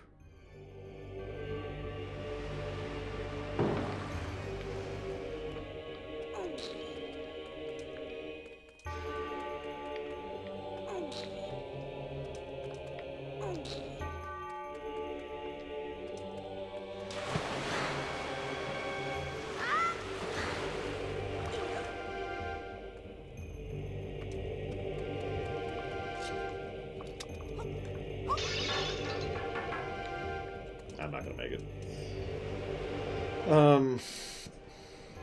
So it's funny you say that, Magister. I know you weren't here for the intro, but I commented on how I was an idiot once upon a time. I'm sorry, that makes it sound like I'm calling you an idiot. I'm not. But I was very judgmental of this game when it came out because of its art style, and I was not alone in that. Quite a few people had a reaction to this game's art style when it came out. Whoa! Okay. That's a thing that just happened.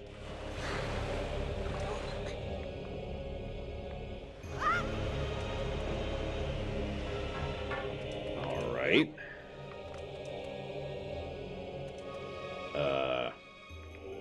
I figured this would be good spacing. Obviously not.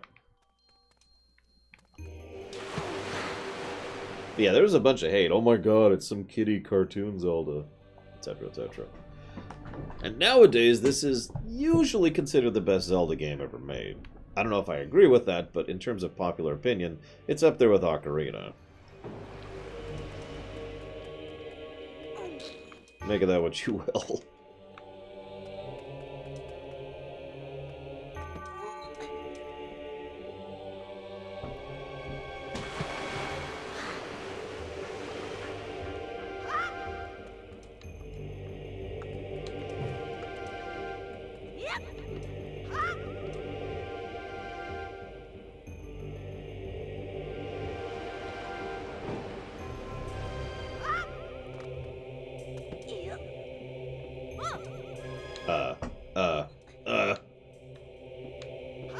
No!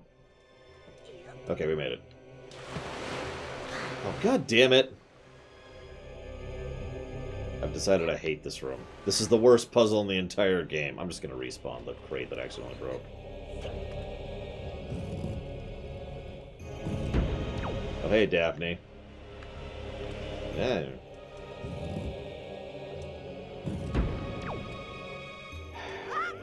It's actually frustrating. Anyways, it doesn't actually have fishing in the strictest sense, no. It just has the treasure hunting thing.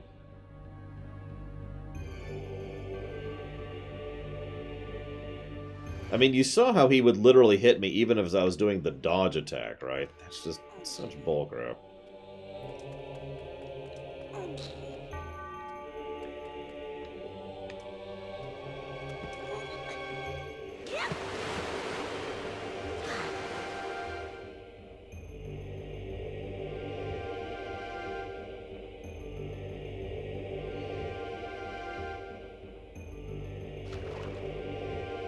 Yeah, I knew about the Wii thing, and the Wii version doesn't count. Twilight's Link is left-handed, as I demonstrated in the game I was just playing. I wasn't aware of the Skyward one, though. Go away.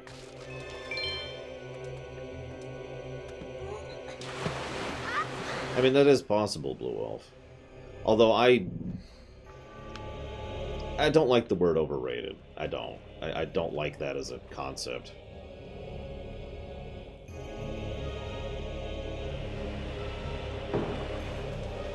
Underrated, sure, but overrated? Eh.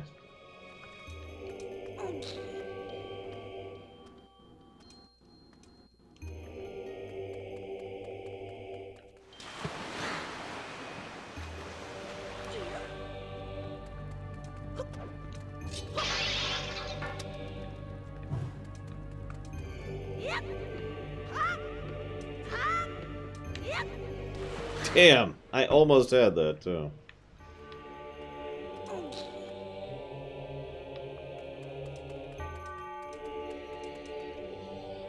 But no, think about it for a second. What does overrated mean? Like, what are you saying when you say the word overrated? Underrated, it makes a lot more sense to me, logically speaking. It's like, okay, here's something that not a lot of people are aware of that has some decent quality to it. That is such bullcrap. I really hate this puzzle. I really do. I can't believe I was praising this earlier. This is actually frustrating. What in the hell is this mess?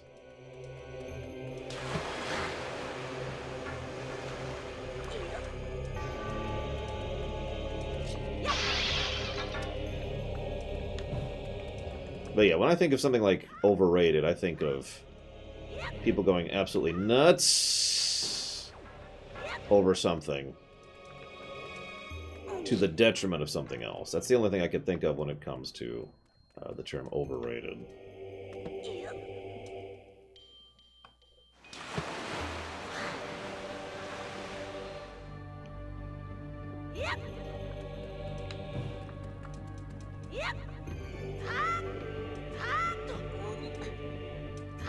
That is such bullcrap.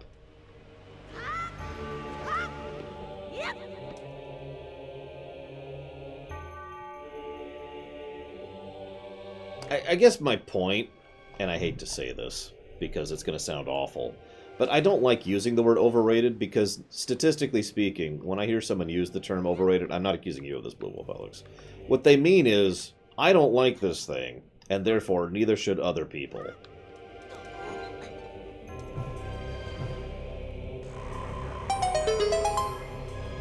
You know what I mean?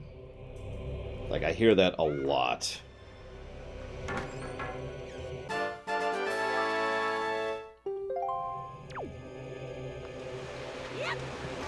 In fact, I'm not sure I've ever heard it any other way.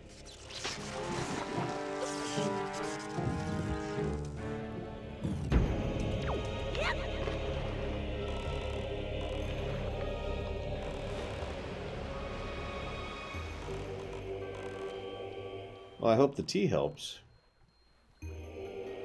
Core. Oh, right, the controls are different in here. I forgot about that. So I can't go there yet, because I don't know how to do the trick.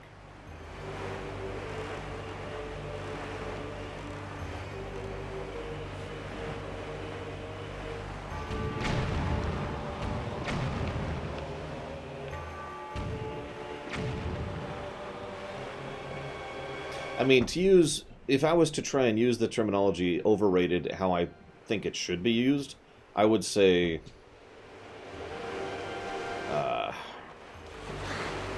you know, mobile gacha games are overrated.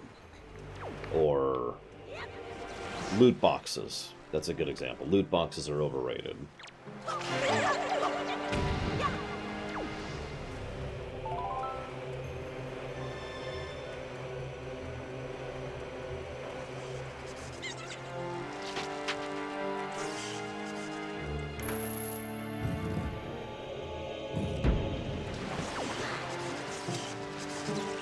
Because to me, the idea of overrated is something that's getting attention to the detriment of something else, right?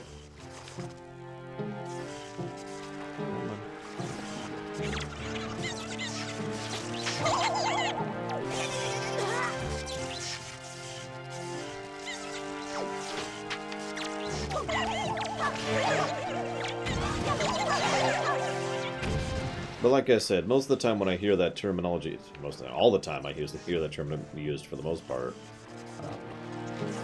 it's, I don't like this, or I'm tired of hearing about this. Frozen, there's another good example of that.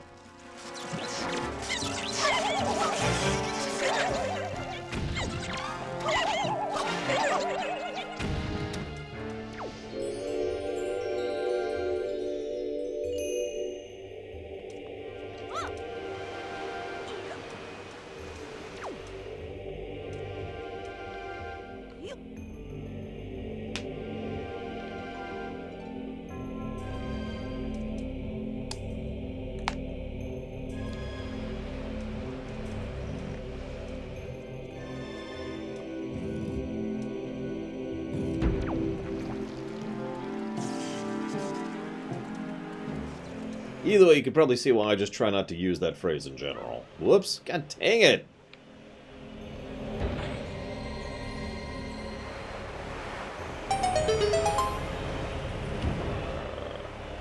Well, that's not terrifying looking. Let's go into the chin of the giant face door thing. It's a grand idea.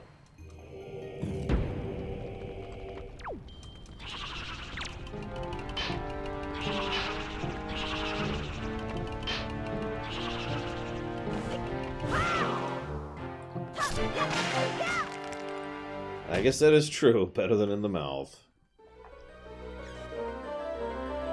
That's an interesting point. Hang on. Best games of all time. What do we got? Spore! I'm not kidding, it was the first result.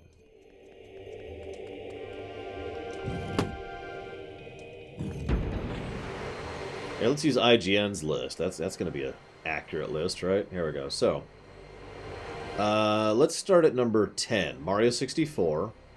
Number 9 is Red Dead Redemption. 8 is Half-Life 2. 7 is Tetris. 6 is Mario Brothers 3. 5 is LTTP. 4 is Super Metroid. 3 is Portal. 2 is Ocarina of Time. And 1 is Super Mario World.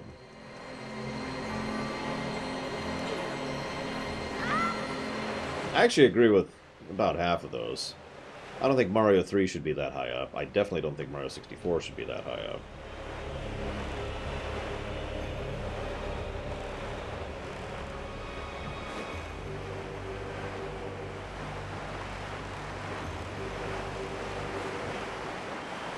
Fortnite is probably not on this list. By the way, Super Mario Brothers 1 is number 14. That right there is probably the closest thing I could think of to my agreement with the people's usage of the term overrated. When people tend to put a game on a very high pedestal, mostly because of its historical significance, not because of whether or not it's a good game or not. Mario Brothers 1 is a good game, but it's not the best game ever made. It's not even the best Mario game ever made. It's not even the best NES Mario game ever made. You know? Demos.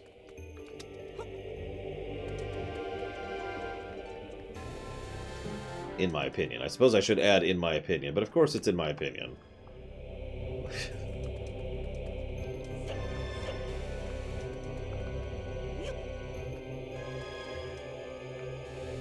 We all know WoW Classic is the best game ever made, ever. Ever.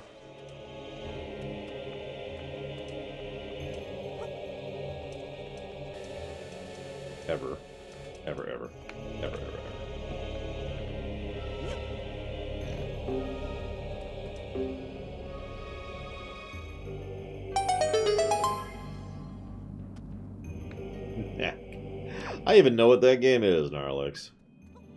Sadly. Never played it. You know what the 100th best game of all time is? On this list? Pokemon Go.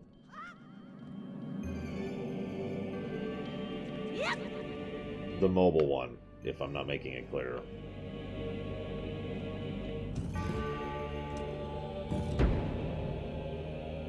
By the way, the 99th best game of all time on this list is Final Fantasy VII.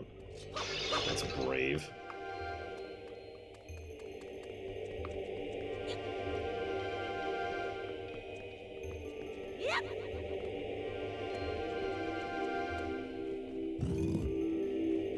Oregon Trail's on the list. League of Legends.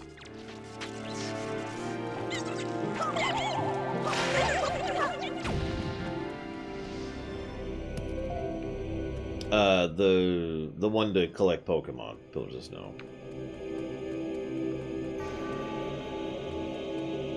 Contra's 86. Really? Mario Odyssey's 84.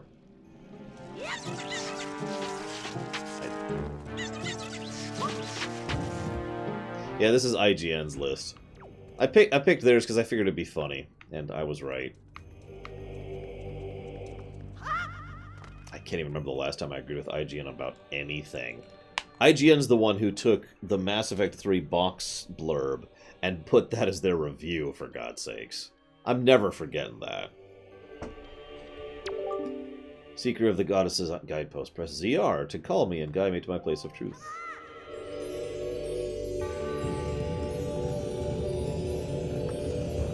Miss Pac-Man is the 48th best game of all time.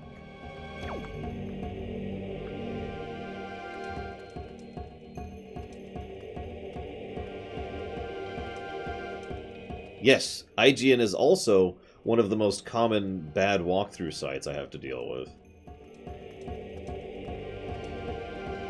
Not the only one, but, you know.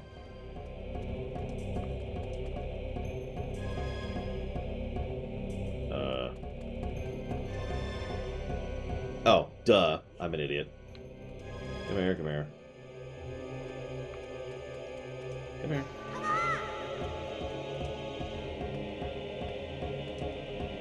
World of Warcraft is 41 on this list, by the way.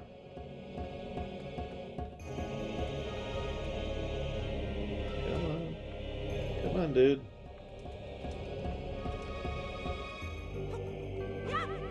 Yep, let's try that again. One more try. Whoa! Let's try that with less failure. Come here. I didn't see God of War anything, actually. Let me check here.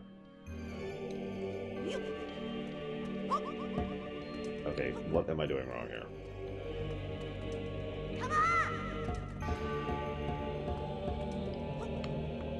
Go up!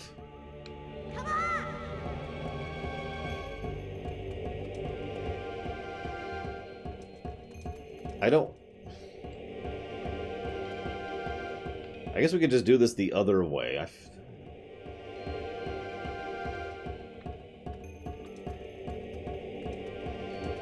When do they make this list? I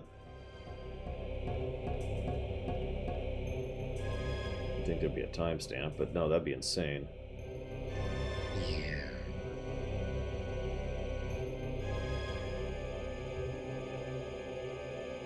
It was this year. There's the 2019 stamp on it. Doesn't say when exactly, though.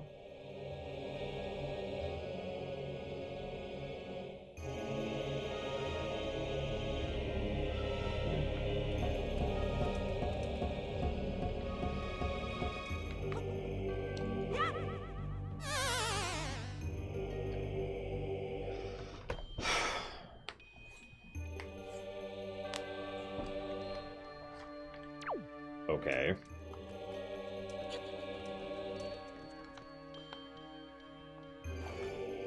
Wake up!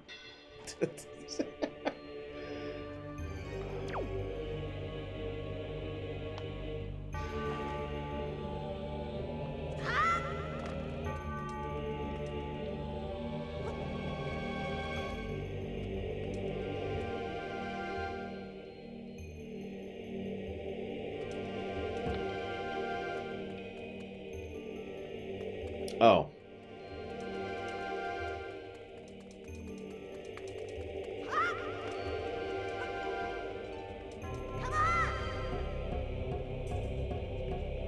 No, this still doesn't make sense, because I'm still not going to be able to get him over here.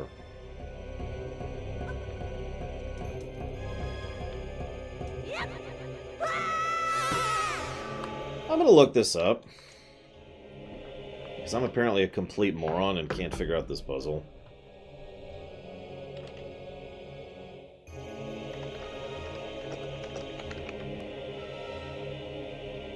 Let's look up the IGN guide. That'll be a barrel of laughs.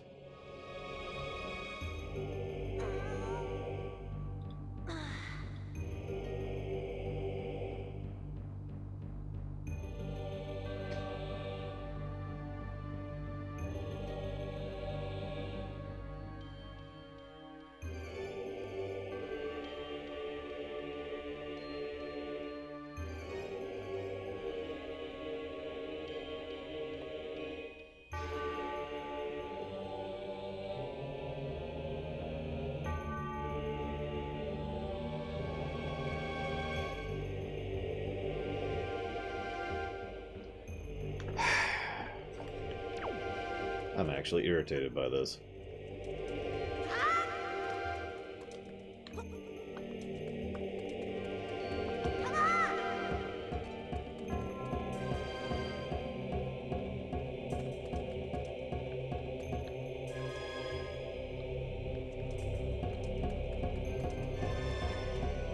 You ready for it, guys? You ready for the incredibly insane, amazingly complex solution?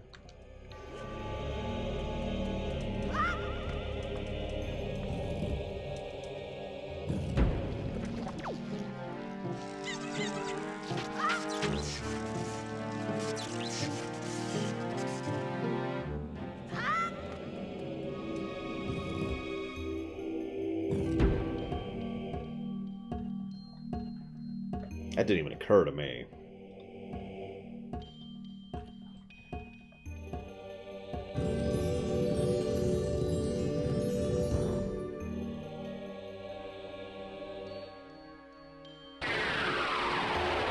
Like, you'll notice I tried just tossing it over. Like, maybe that's the solution. Nope.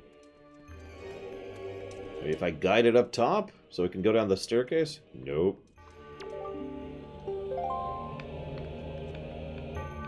Ah, there we go.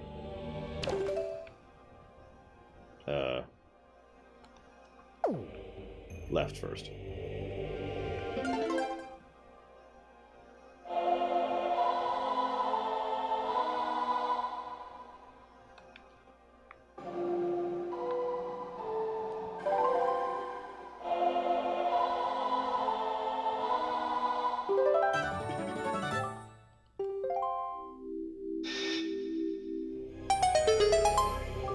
My kin wait beyond the doors. Control them to the path of the gods.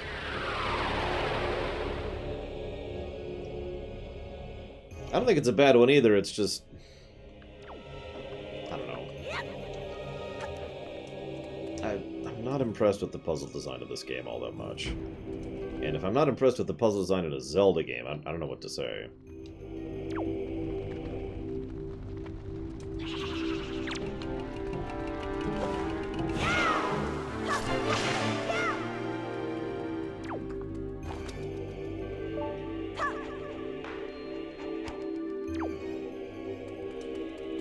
Here, you dumb thing. Come here.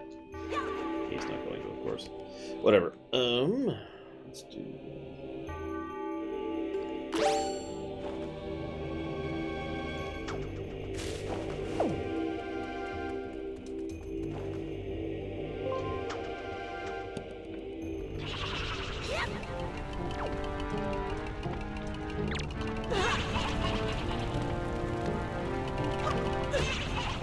You gonna let me throw the boomerang? Oh, it's because I don't have it equipped.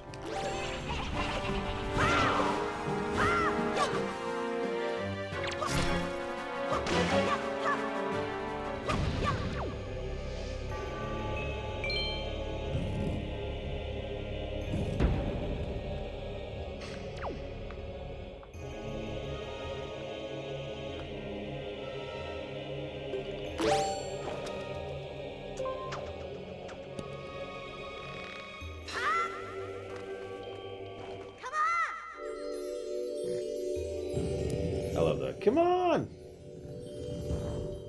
What, in Star Wars, Gum Gum? No. Like, obviously they could have figured out that he was trying to gain power. But the better question is, could they have done anything about it? And the answer is no.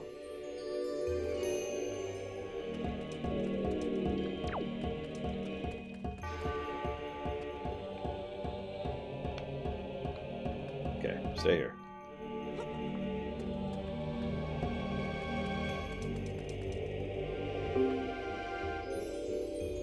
What could they do? I mean, they could try to go along with it. Which is actually, funnily enough, what most of them did.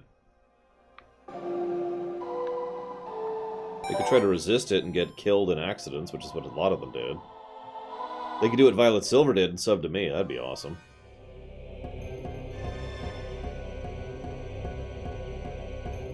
I got this. Just give me a second. Okay. Ow. Thank you very much, Violet Silver. Much obliged the sub, sir. And again, thank you very much. If you happen to know where you want to put that, as far as showing interest in a future stream, you could let me know and I can do that. And then that'd be awesome, I guess. I don't know.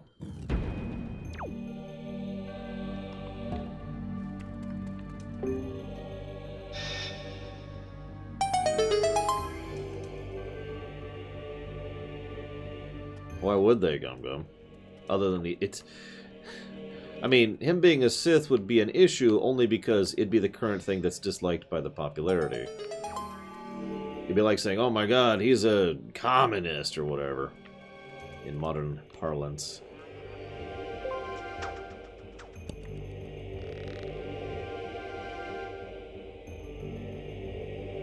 That's probably not a good example, but whatever, you get the idea.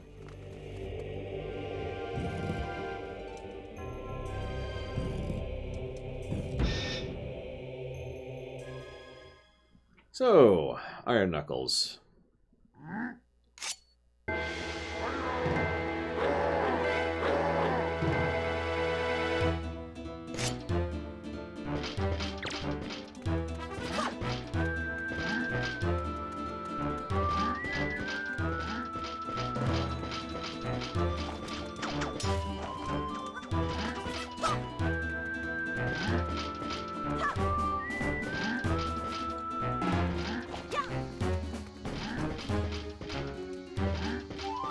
Under the law? No, Gum Gum.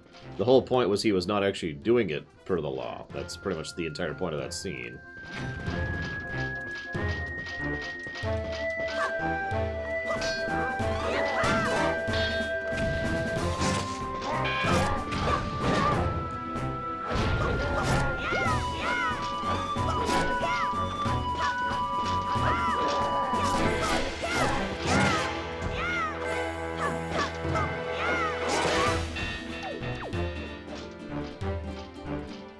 So, hey, buddy.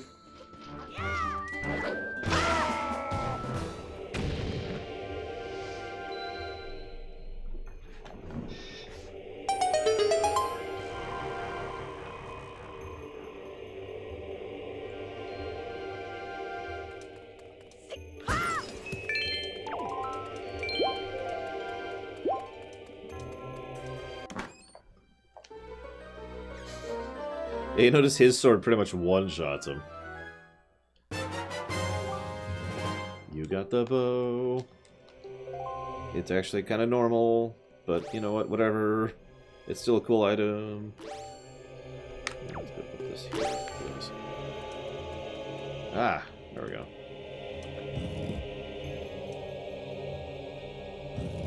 You remember how Palpatine was personally in charge of the banking clans by the end of the Republic's era? Just to add to how much direct control he had of the galaxy before he declared the Galactic Empire.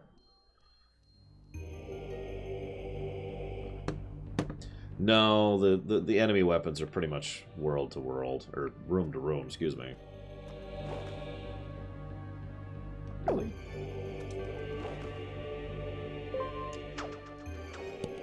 I suppose that depends on if you care about the law, Gum Gum. Psychonauts 2? Could someone do me a favor and check my website really quick and see if Psychonauts 2 is on that list? I think it is. I just want to verify real quick.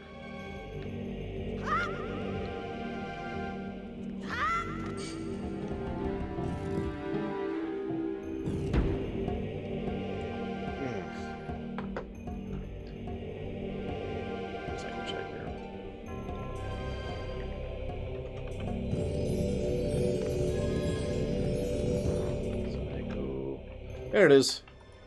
Okay, thank you, me, for checking. I'm sorry.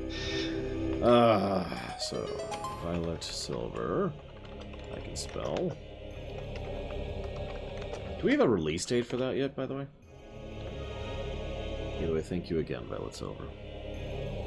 Oh god, I wasn't looking. Which door opened? It's this one, isn't it? Let me check the map. Yep, okay. We're good. We're good.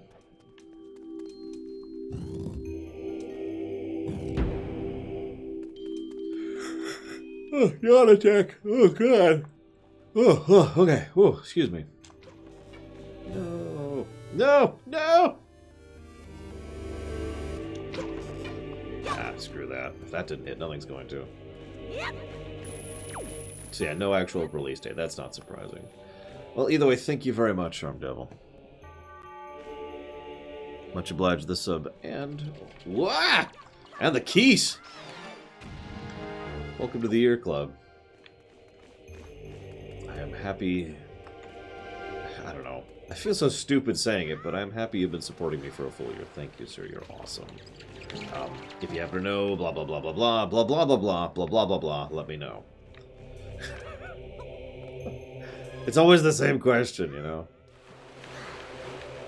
I'm telling you, I need to come up with a better shorthand for that. If it was Gary, I'd just say the clamps. But I know not everyone gets that reference.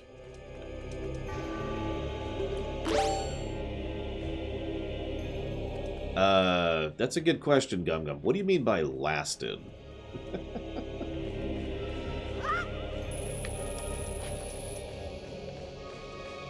Like, do I think it would continue to exist as an organization? Yeah, of course.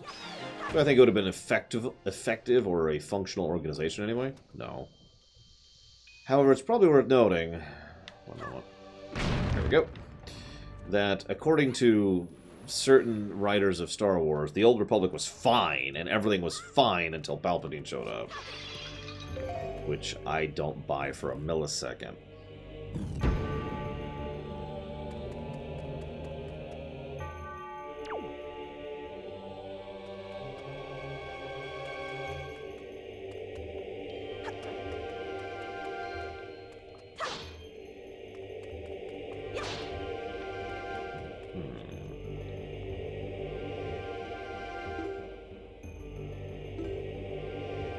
Do I think the Empire was better?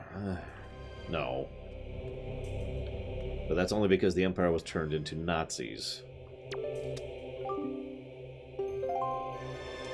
Alright, alright. So let's do this.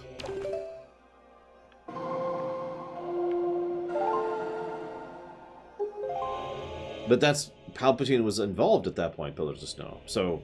You know, it's entirely possible that the only reason the Republic was not doing fine was because of the Palpatine being involved in the process. Now, for those of you who don't remember, in the EU, the Republic was a diseased mess that Palpatine took advantage of. He just happened to be the smartest, corrupt senator of the bundle, basically.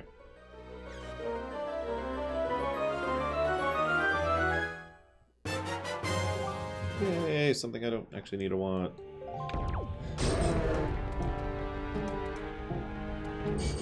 Oh, right. This one, I think? Nope.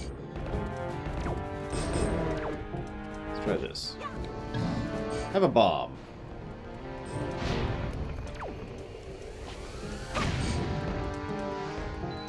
They hunger for bombs!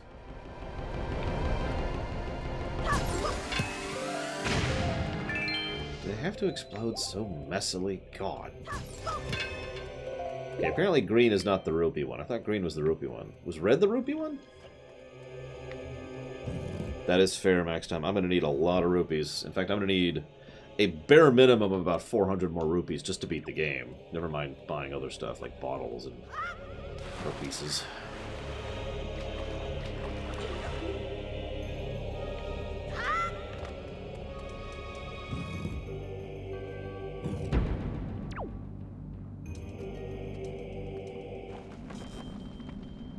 I can't sure where the actual thing is.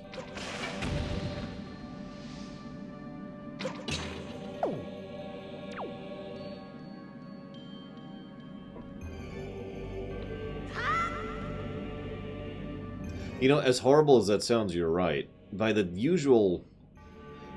traditional sense of corruption in a politician, Palpatine was not actually corrupt.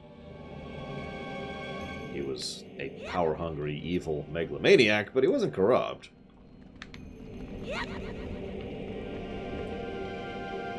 And this is how liberty dies. Am I the only person who liked that quote? I've noticed that a lot of people make fun of that quote. And I'm not, like, I don't know, I'm not sure why. As weird as that probably sounds.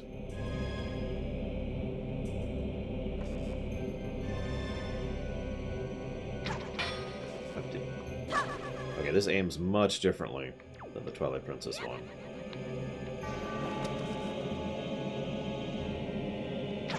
Oh, geez, way differently. Look at that. Looks like I can't undo it either.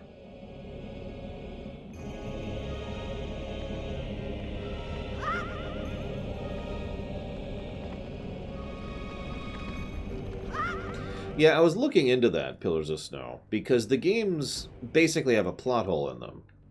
And I had a theory for the longest time that helped explain the plot hole. However, according to the encyclopedia, no, it's just a plot hole.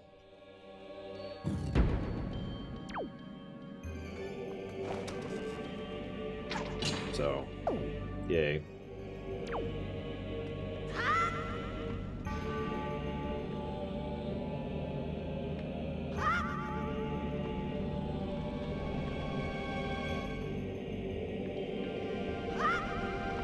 I mean, look at this place, Purple Boy. Jeez.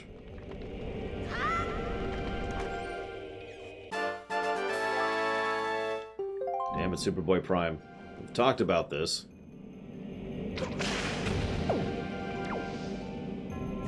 We're punching reality. The writers are getting even lazier.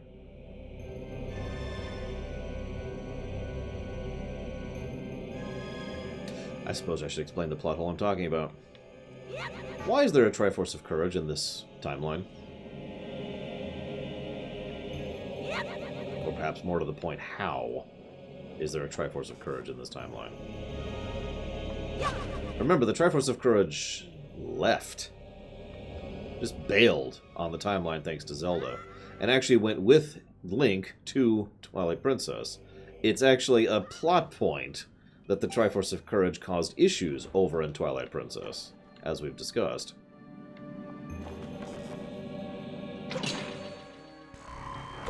It was just there! Okay, whatever.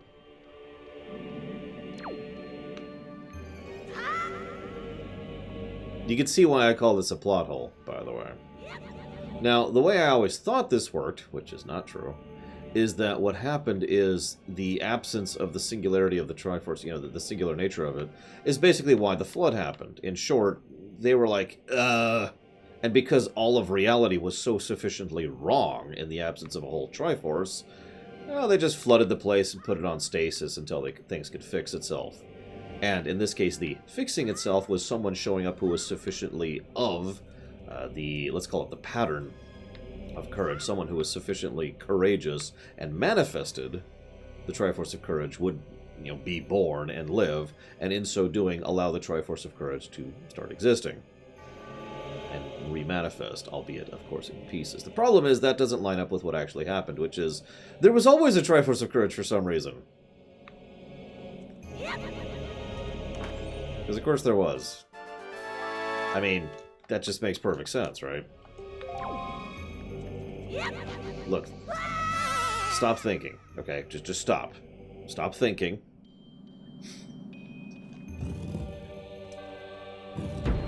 In fact, actually, I was looking this up earlier today. Let's see if I can find the entry again here. That was here, I believe. Pretty sure.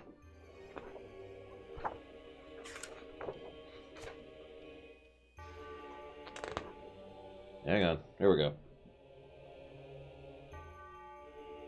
So, here's canon. You ready for this? This is funny. In canon, what happened was when the Hero of Time returned, the Triforce of Courage split into 8 fragments. So, in short, the idea being that the exact moment of the Triforce shattering is when Zelda sent him back. So... By the way, I know what you're thinking. Well, hang on. If he left, but the Triforce was still here, what happened to the Triforce piece that it came with? Well, literally on the same page, the Hero of Time returns to his original timeline. But since he was in possession of the Triforce of Courage, this influences the Triforce in the Sacred Realm. 3 individuals are then chosen by fate to come into possession of the 3 pieces of the Triforce. Now, I actually explained this already, but in case you thought I was making it up, there it is straight from the book. That is the specific reason why Ganondorf gets his Triforce of Power in Twilight Princess without ever actually going to the Sacred Realm. The second Triforce of Courage coming back causes a a divide by 0 error, and so the Triforce pieces distribute to their people even though no one's actually interacted with it. Now, all that made sense. But the part that doesn't make sense is the fact that the Triforce of Courage, which is still in the original timeline, suddenly is also still there despite having just left, and then shatters.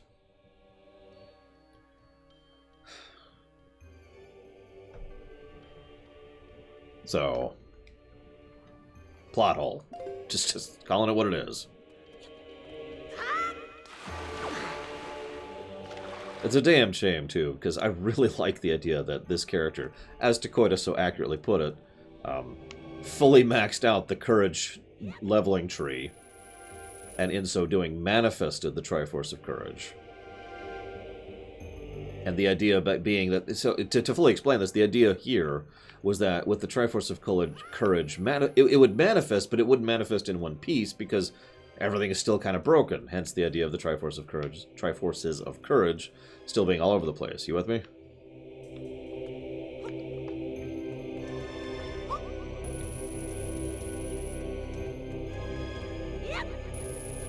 God dang, it's the Twilight Princess puzzle all over again. You'd think one of those would be as heavy as us, but obviously not. Come on, Link. There you go. The best I've got is the idea that when the timeline split happened, the Triforce, for some reason, was still here, but because of how aberrant what Zelda did, it caused it to go... That's the best I got. I don't have any other explanation. And neither does the book. I looked.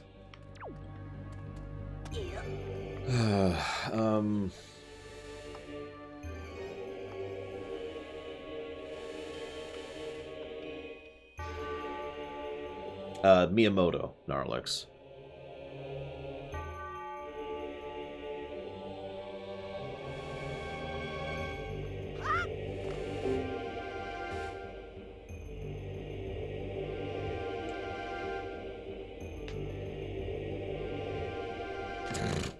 I mean, considering that the Triforce seems to be a capricious deity, if it is indeed a deity, I wouldn't even be surprised by that. Whether it's the Triforce or the three goddesses, one or the other are pretty negligent when it comes to, you know, their creations. Ow.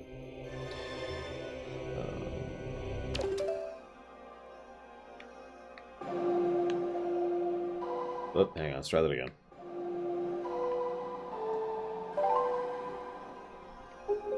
What? Yes, there is. It's right there. I wonder what happened if I walked into these beams. They're so pretty. No, I'm not going to do that.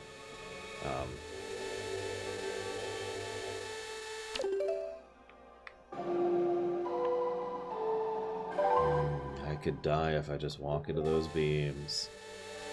It could all be over.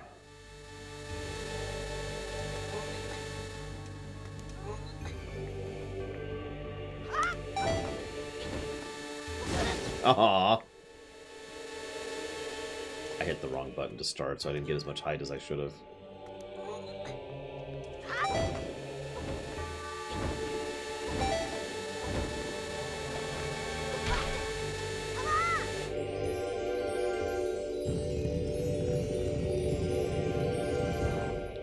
I don't know if it's the only time, Jabun, but yeah. Alright, buddy. You and me, we're going places.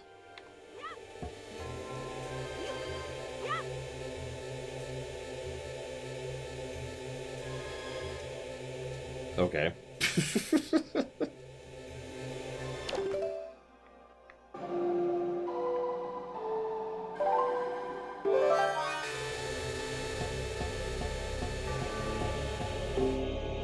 I have to admit, I do like this mechanic right here. This is pretty clever and neat. I will give this dungeon this. Despite my irritation with the earlier water puzzle, this has actually been a pretty cool dungeon so far. Even though now we're fighting the dreaded Wizrobes.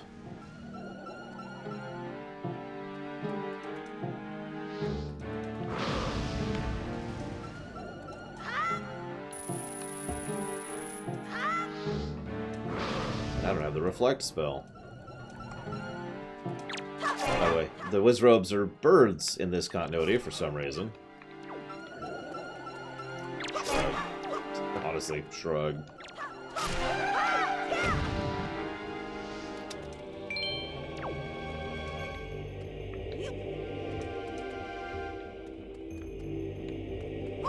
Oh, come on.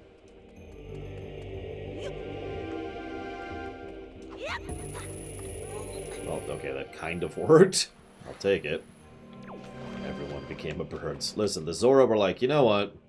Birds. Gorons. Actually, I haven't seen a Goron yet. I'm very sad. Does anyone know where like a guaranteed Goron is? Because I know they roam the waters. I'd like to show them off at least once.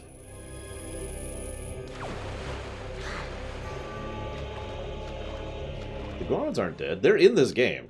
There are Gorons in this game. They are pretty rare. Apparently there's Goron in this game. Sorry. Like, I can mentally picture it. He's got like a mask thing covering his face. Let me figure out where he is so I can go show him off, because the Gorons are in basically every Zelda. They're the one species that somehow is in basically every Zelda. I'm telling you, I'd be a Goron.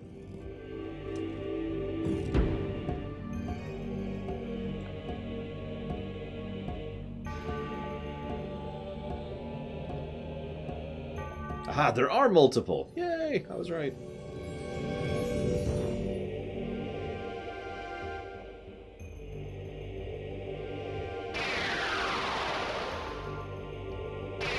The power of Grayskull?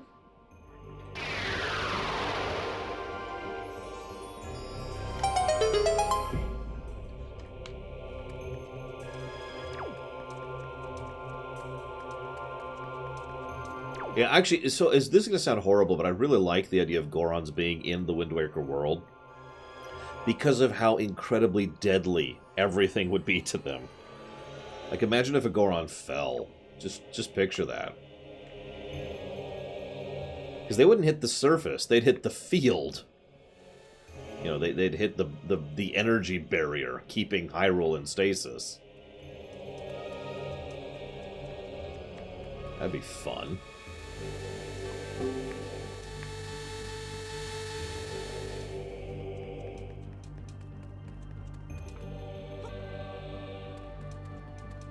Can you walk on it? I don't know. We don't see a lot of the top of the barrier, so to speak. This is kind of the halfway point. This dungeon and this boss. So if you've ever played a Zelda game, there's like 3 things and then a midway point and then like the rest of it and then the end point, right? That's the normal pattern. So this is the 3rd thing. Why are you trying to kill me? I thought we were friends. Very well.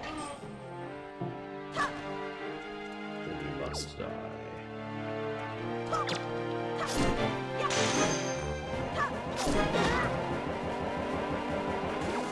Oh god, that would be horrible, Shikor. That's actually kind of nightmarish to think about it.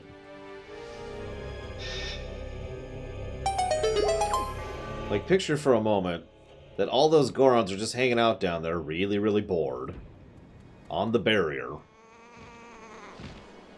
Just waiting. Yeah, I'm not sure why, Violet Silver. Beamos are the worst. Beamos are the worst. Beamos are the worst.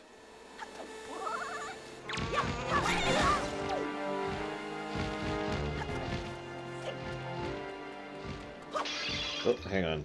Do I have any? I do not. That's okay. I didn't need a fairy anyways. Sniffle, sniffle. Boss time. I think this is the Andros boss, I think. If memory serves. Yep. So you remember I actually pointed out that Nintendo has a weird obsession with the Andros boss, which is what I call it.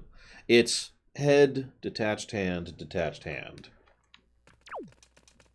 I mean, that's in Mario Odyssey, it's in Star Fox, it's in this game, it's in Ocarina. You've done well to find this place. Oh, chosen one! Well, there you go, we're chosen. Except this final challenge. Killing me.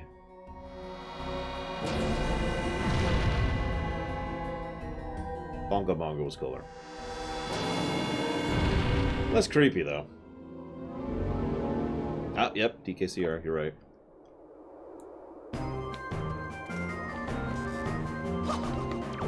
fast he moves.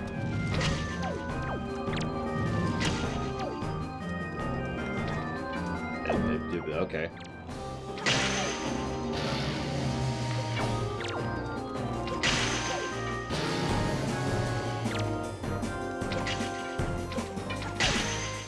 Oh! Ah! Pay close attention. Hopefully. Oh god. Frame rate.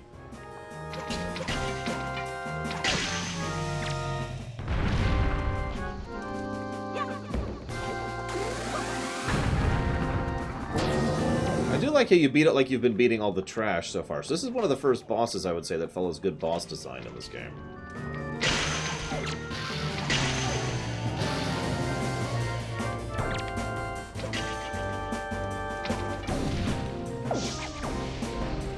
Run! Kill the frame rate.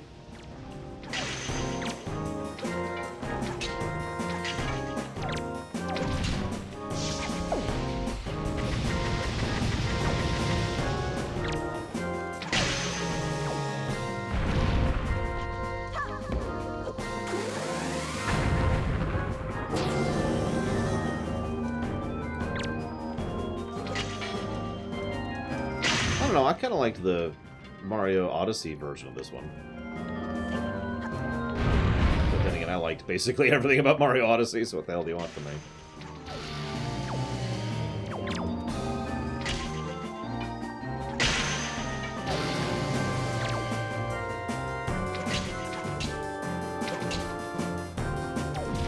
Oh god, I'm out of arrows. I'm out of arrows.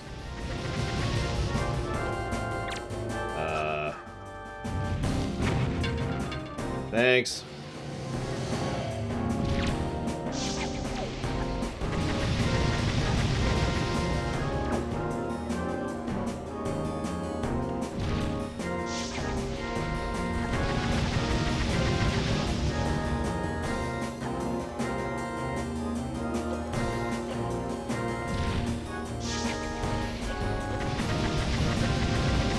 Sorry, I'd kind of like to get a few more arrows before I do this. I can do this.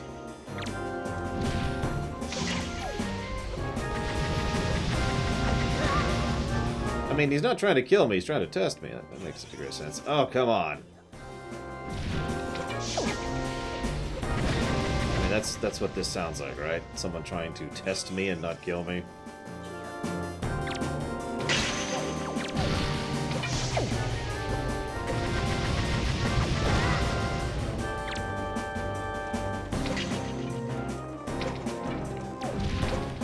Oh, come on!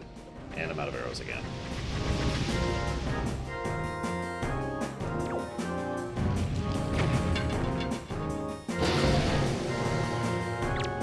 You notice that he isn't resetting his Vuln stages either.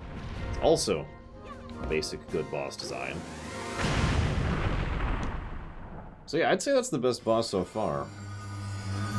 The path can now be opened. Oh, chosen one! Wait, you're not the chosen one, you're just some kid!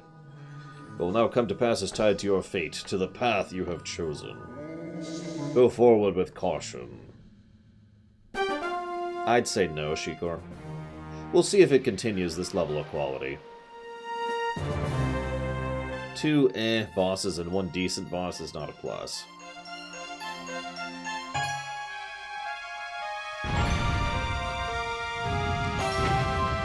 Oh, yeah. Achoo! I have a heart.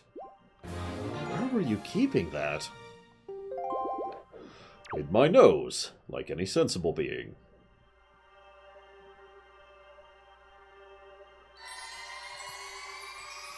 I don't get what you're saying, though, Gum Gum. Like, what does having a contract have anything to do with anything?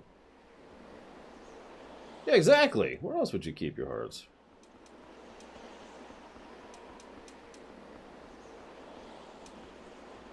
I'm basically at the halfway-ish point. It's not really, but, you know, equivalent. Where's the...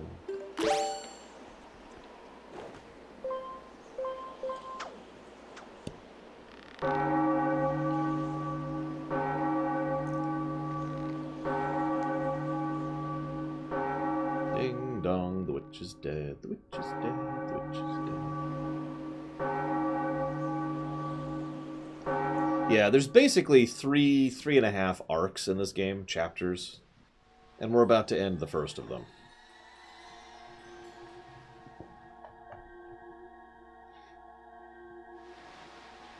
Yeah, but what does the contract do, Gumgo?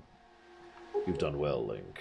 How did you get down here so fast? It would seem the gods have acknowledged you to be a true hero.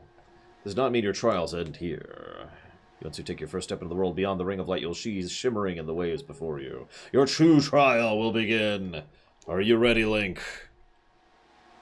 Actually, no, I'm not. Wait, no, wait! God damn it. I can't pause. And then we drown.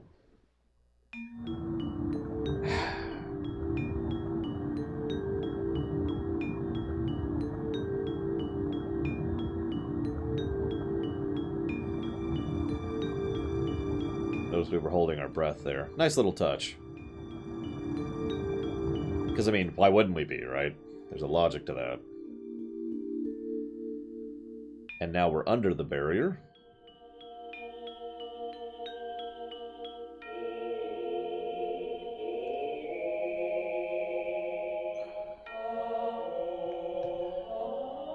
And there's the Ocarina Castle. Not quite copy-paste, but, you know. It's been a couple generations. Maybe one generation. The Gorons, yeah, the Gorons are singing.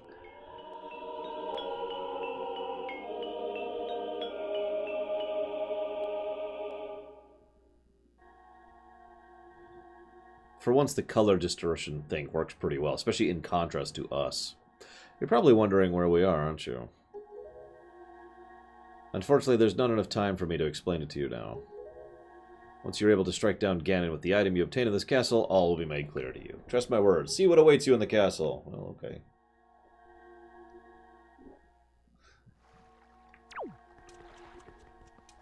And that's where we'll pause for the lunch break.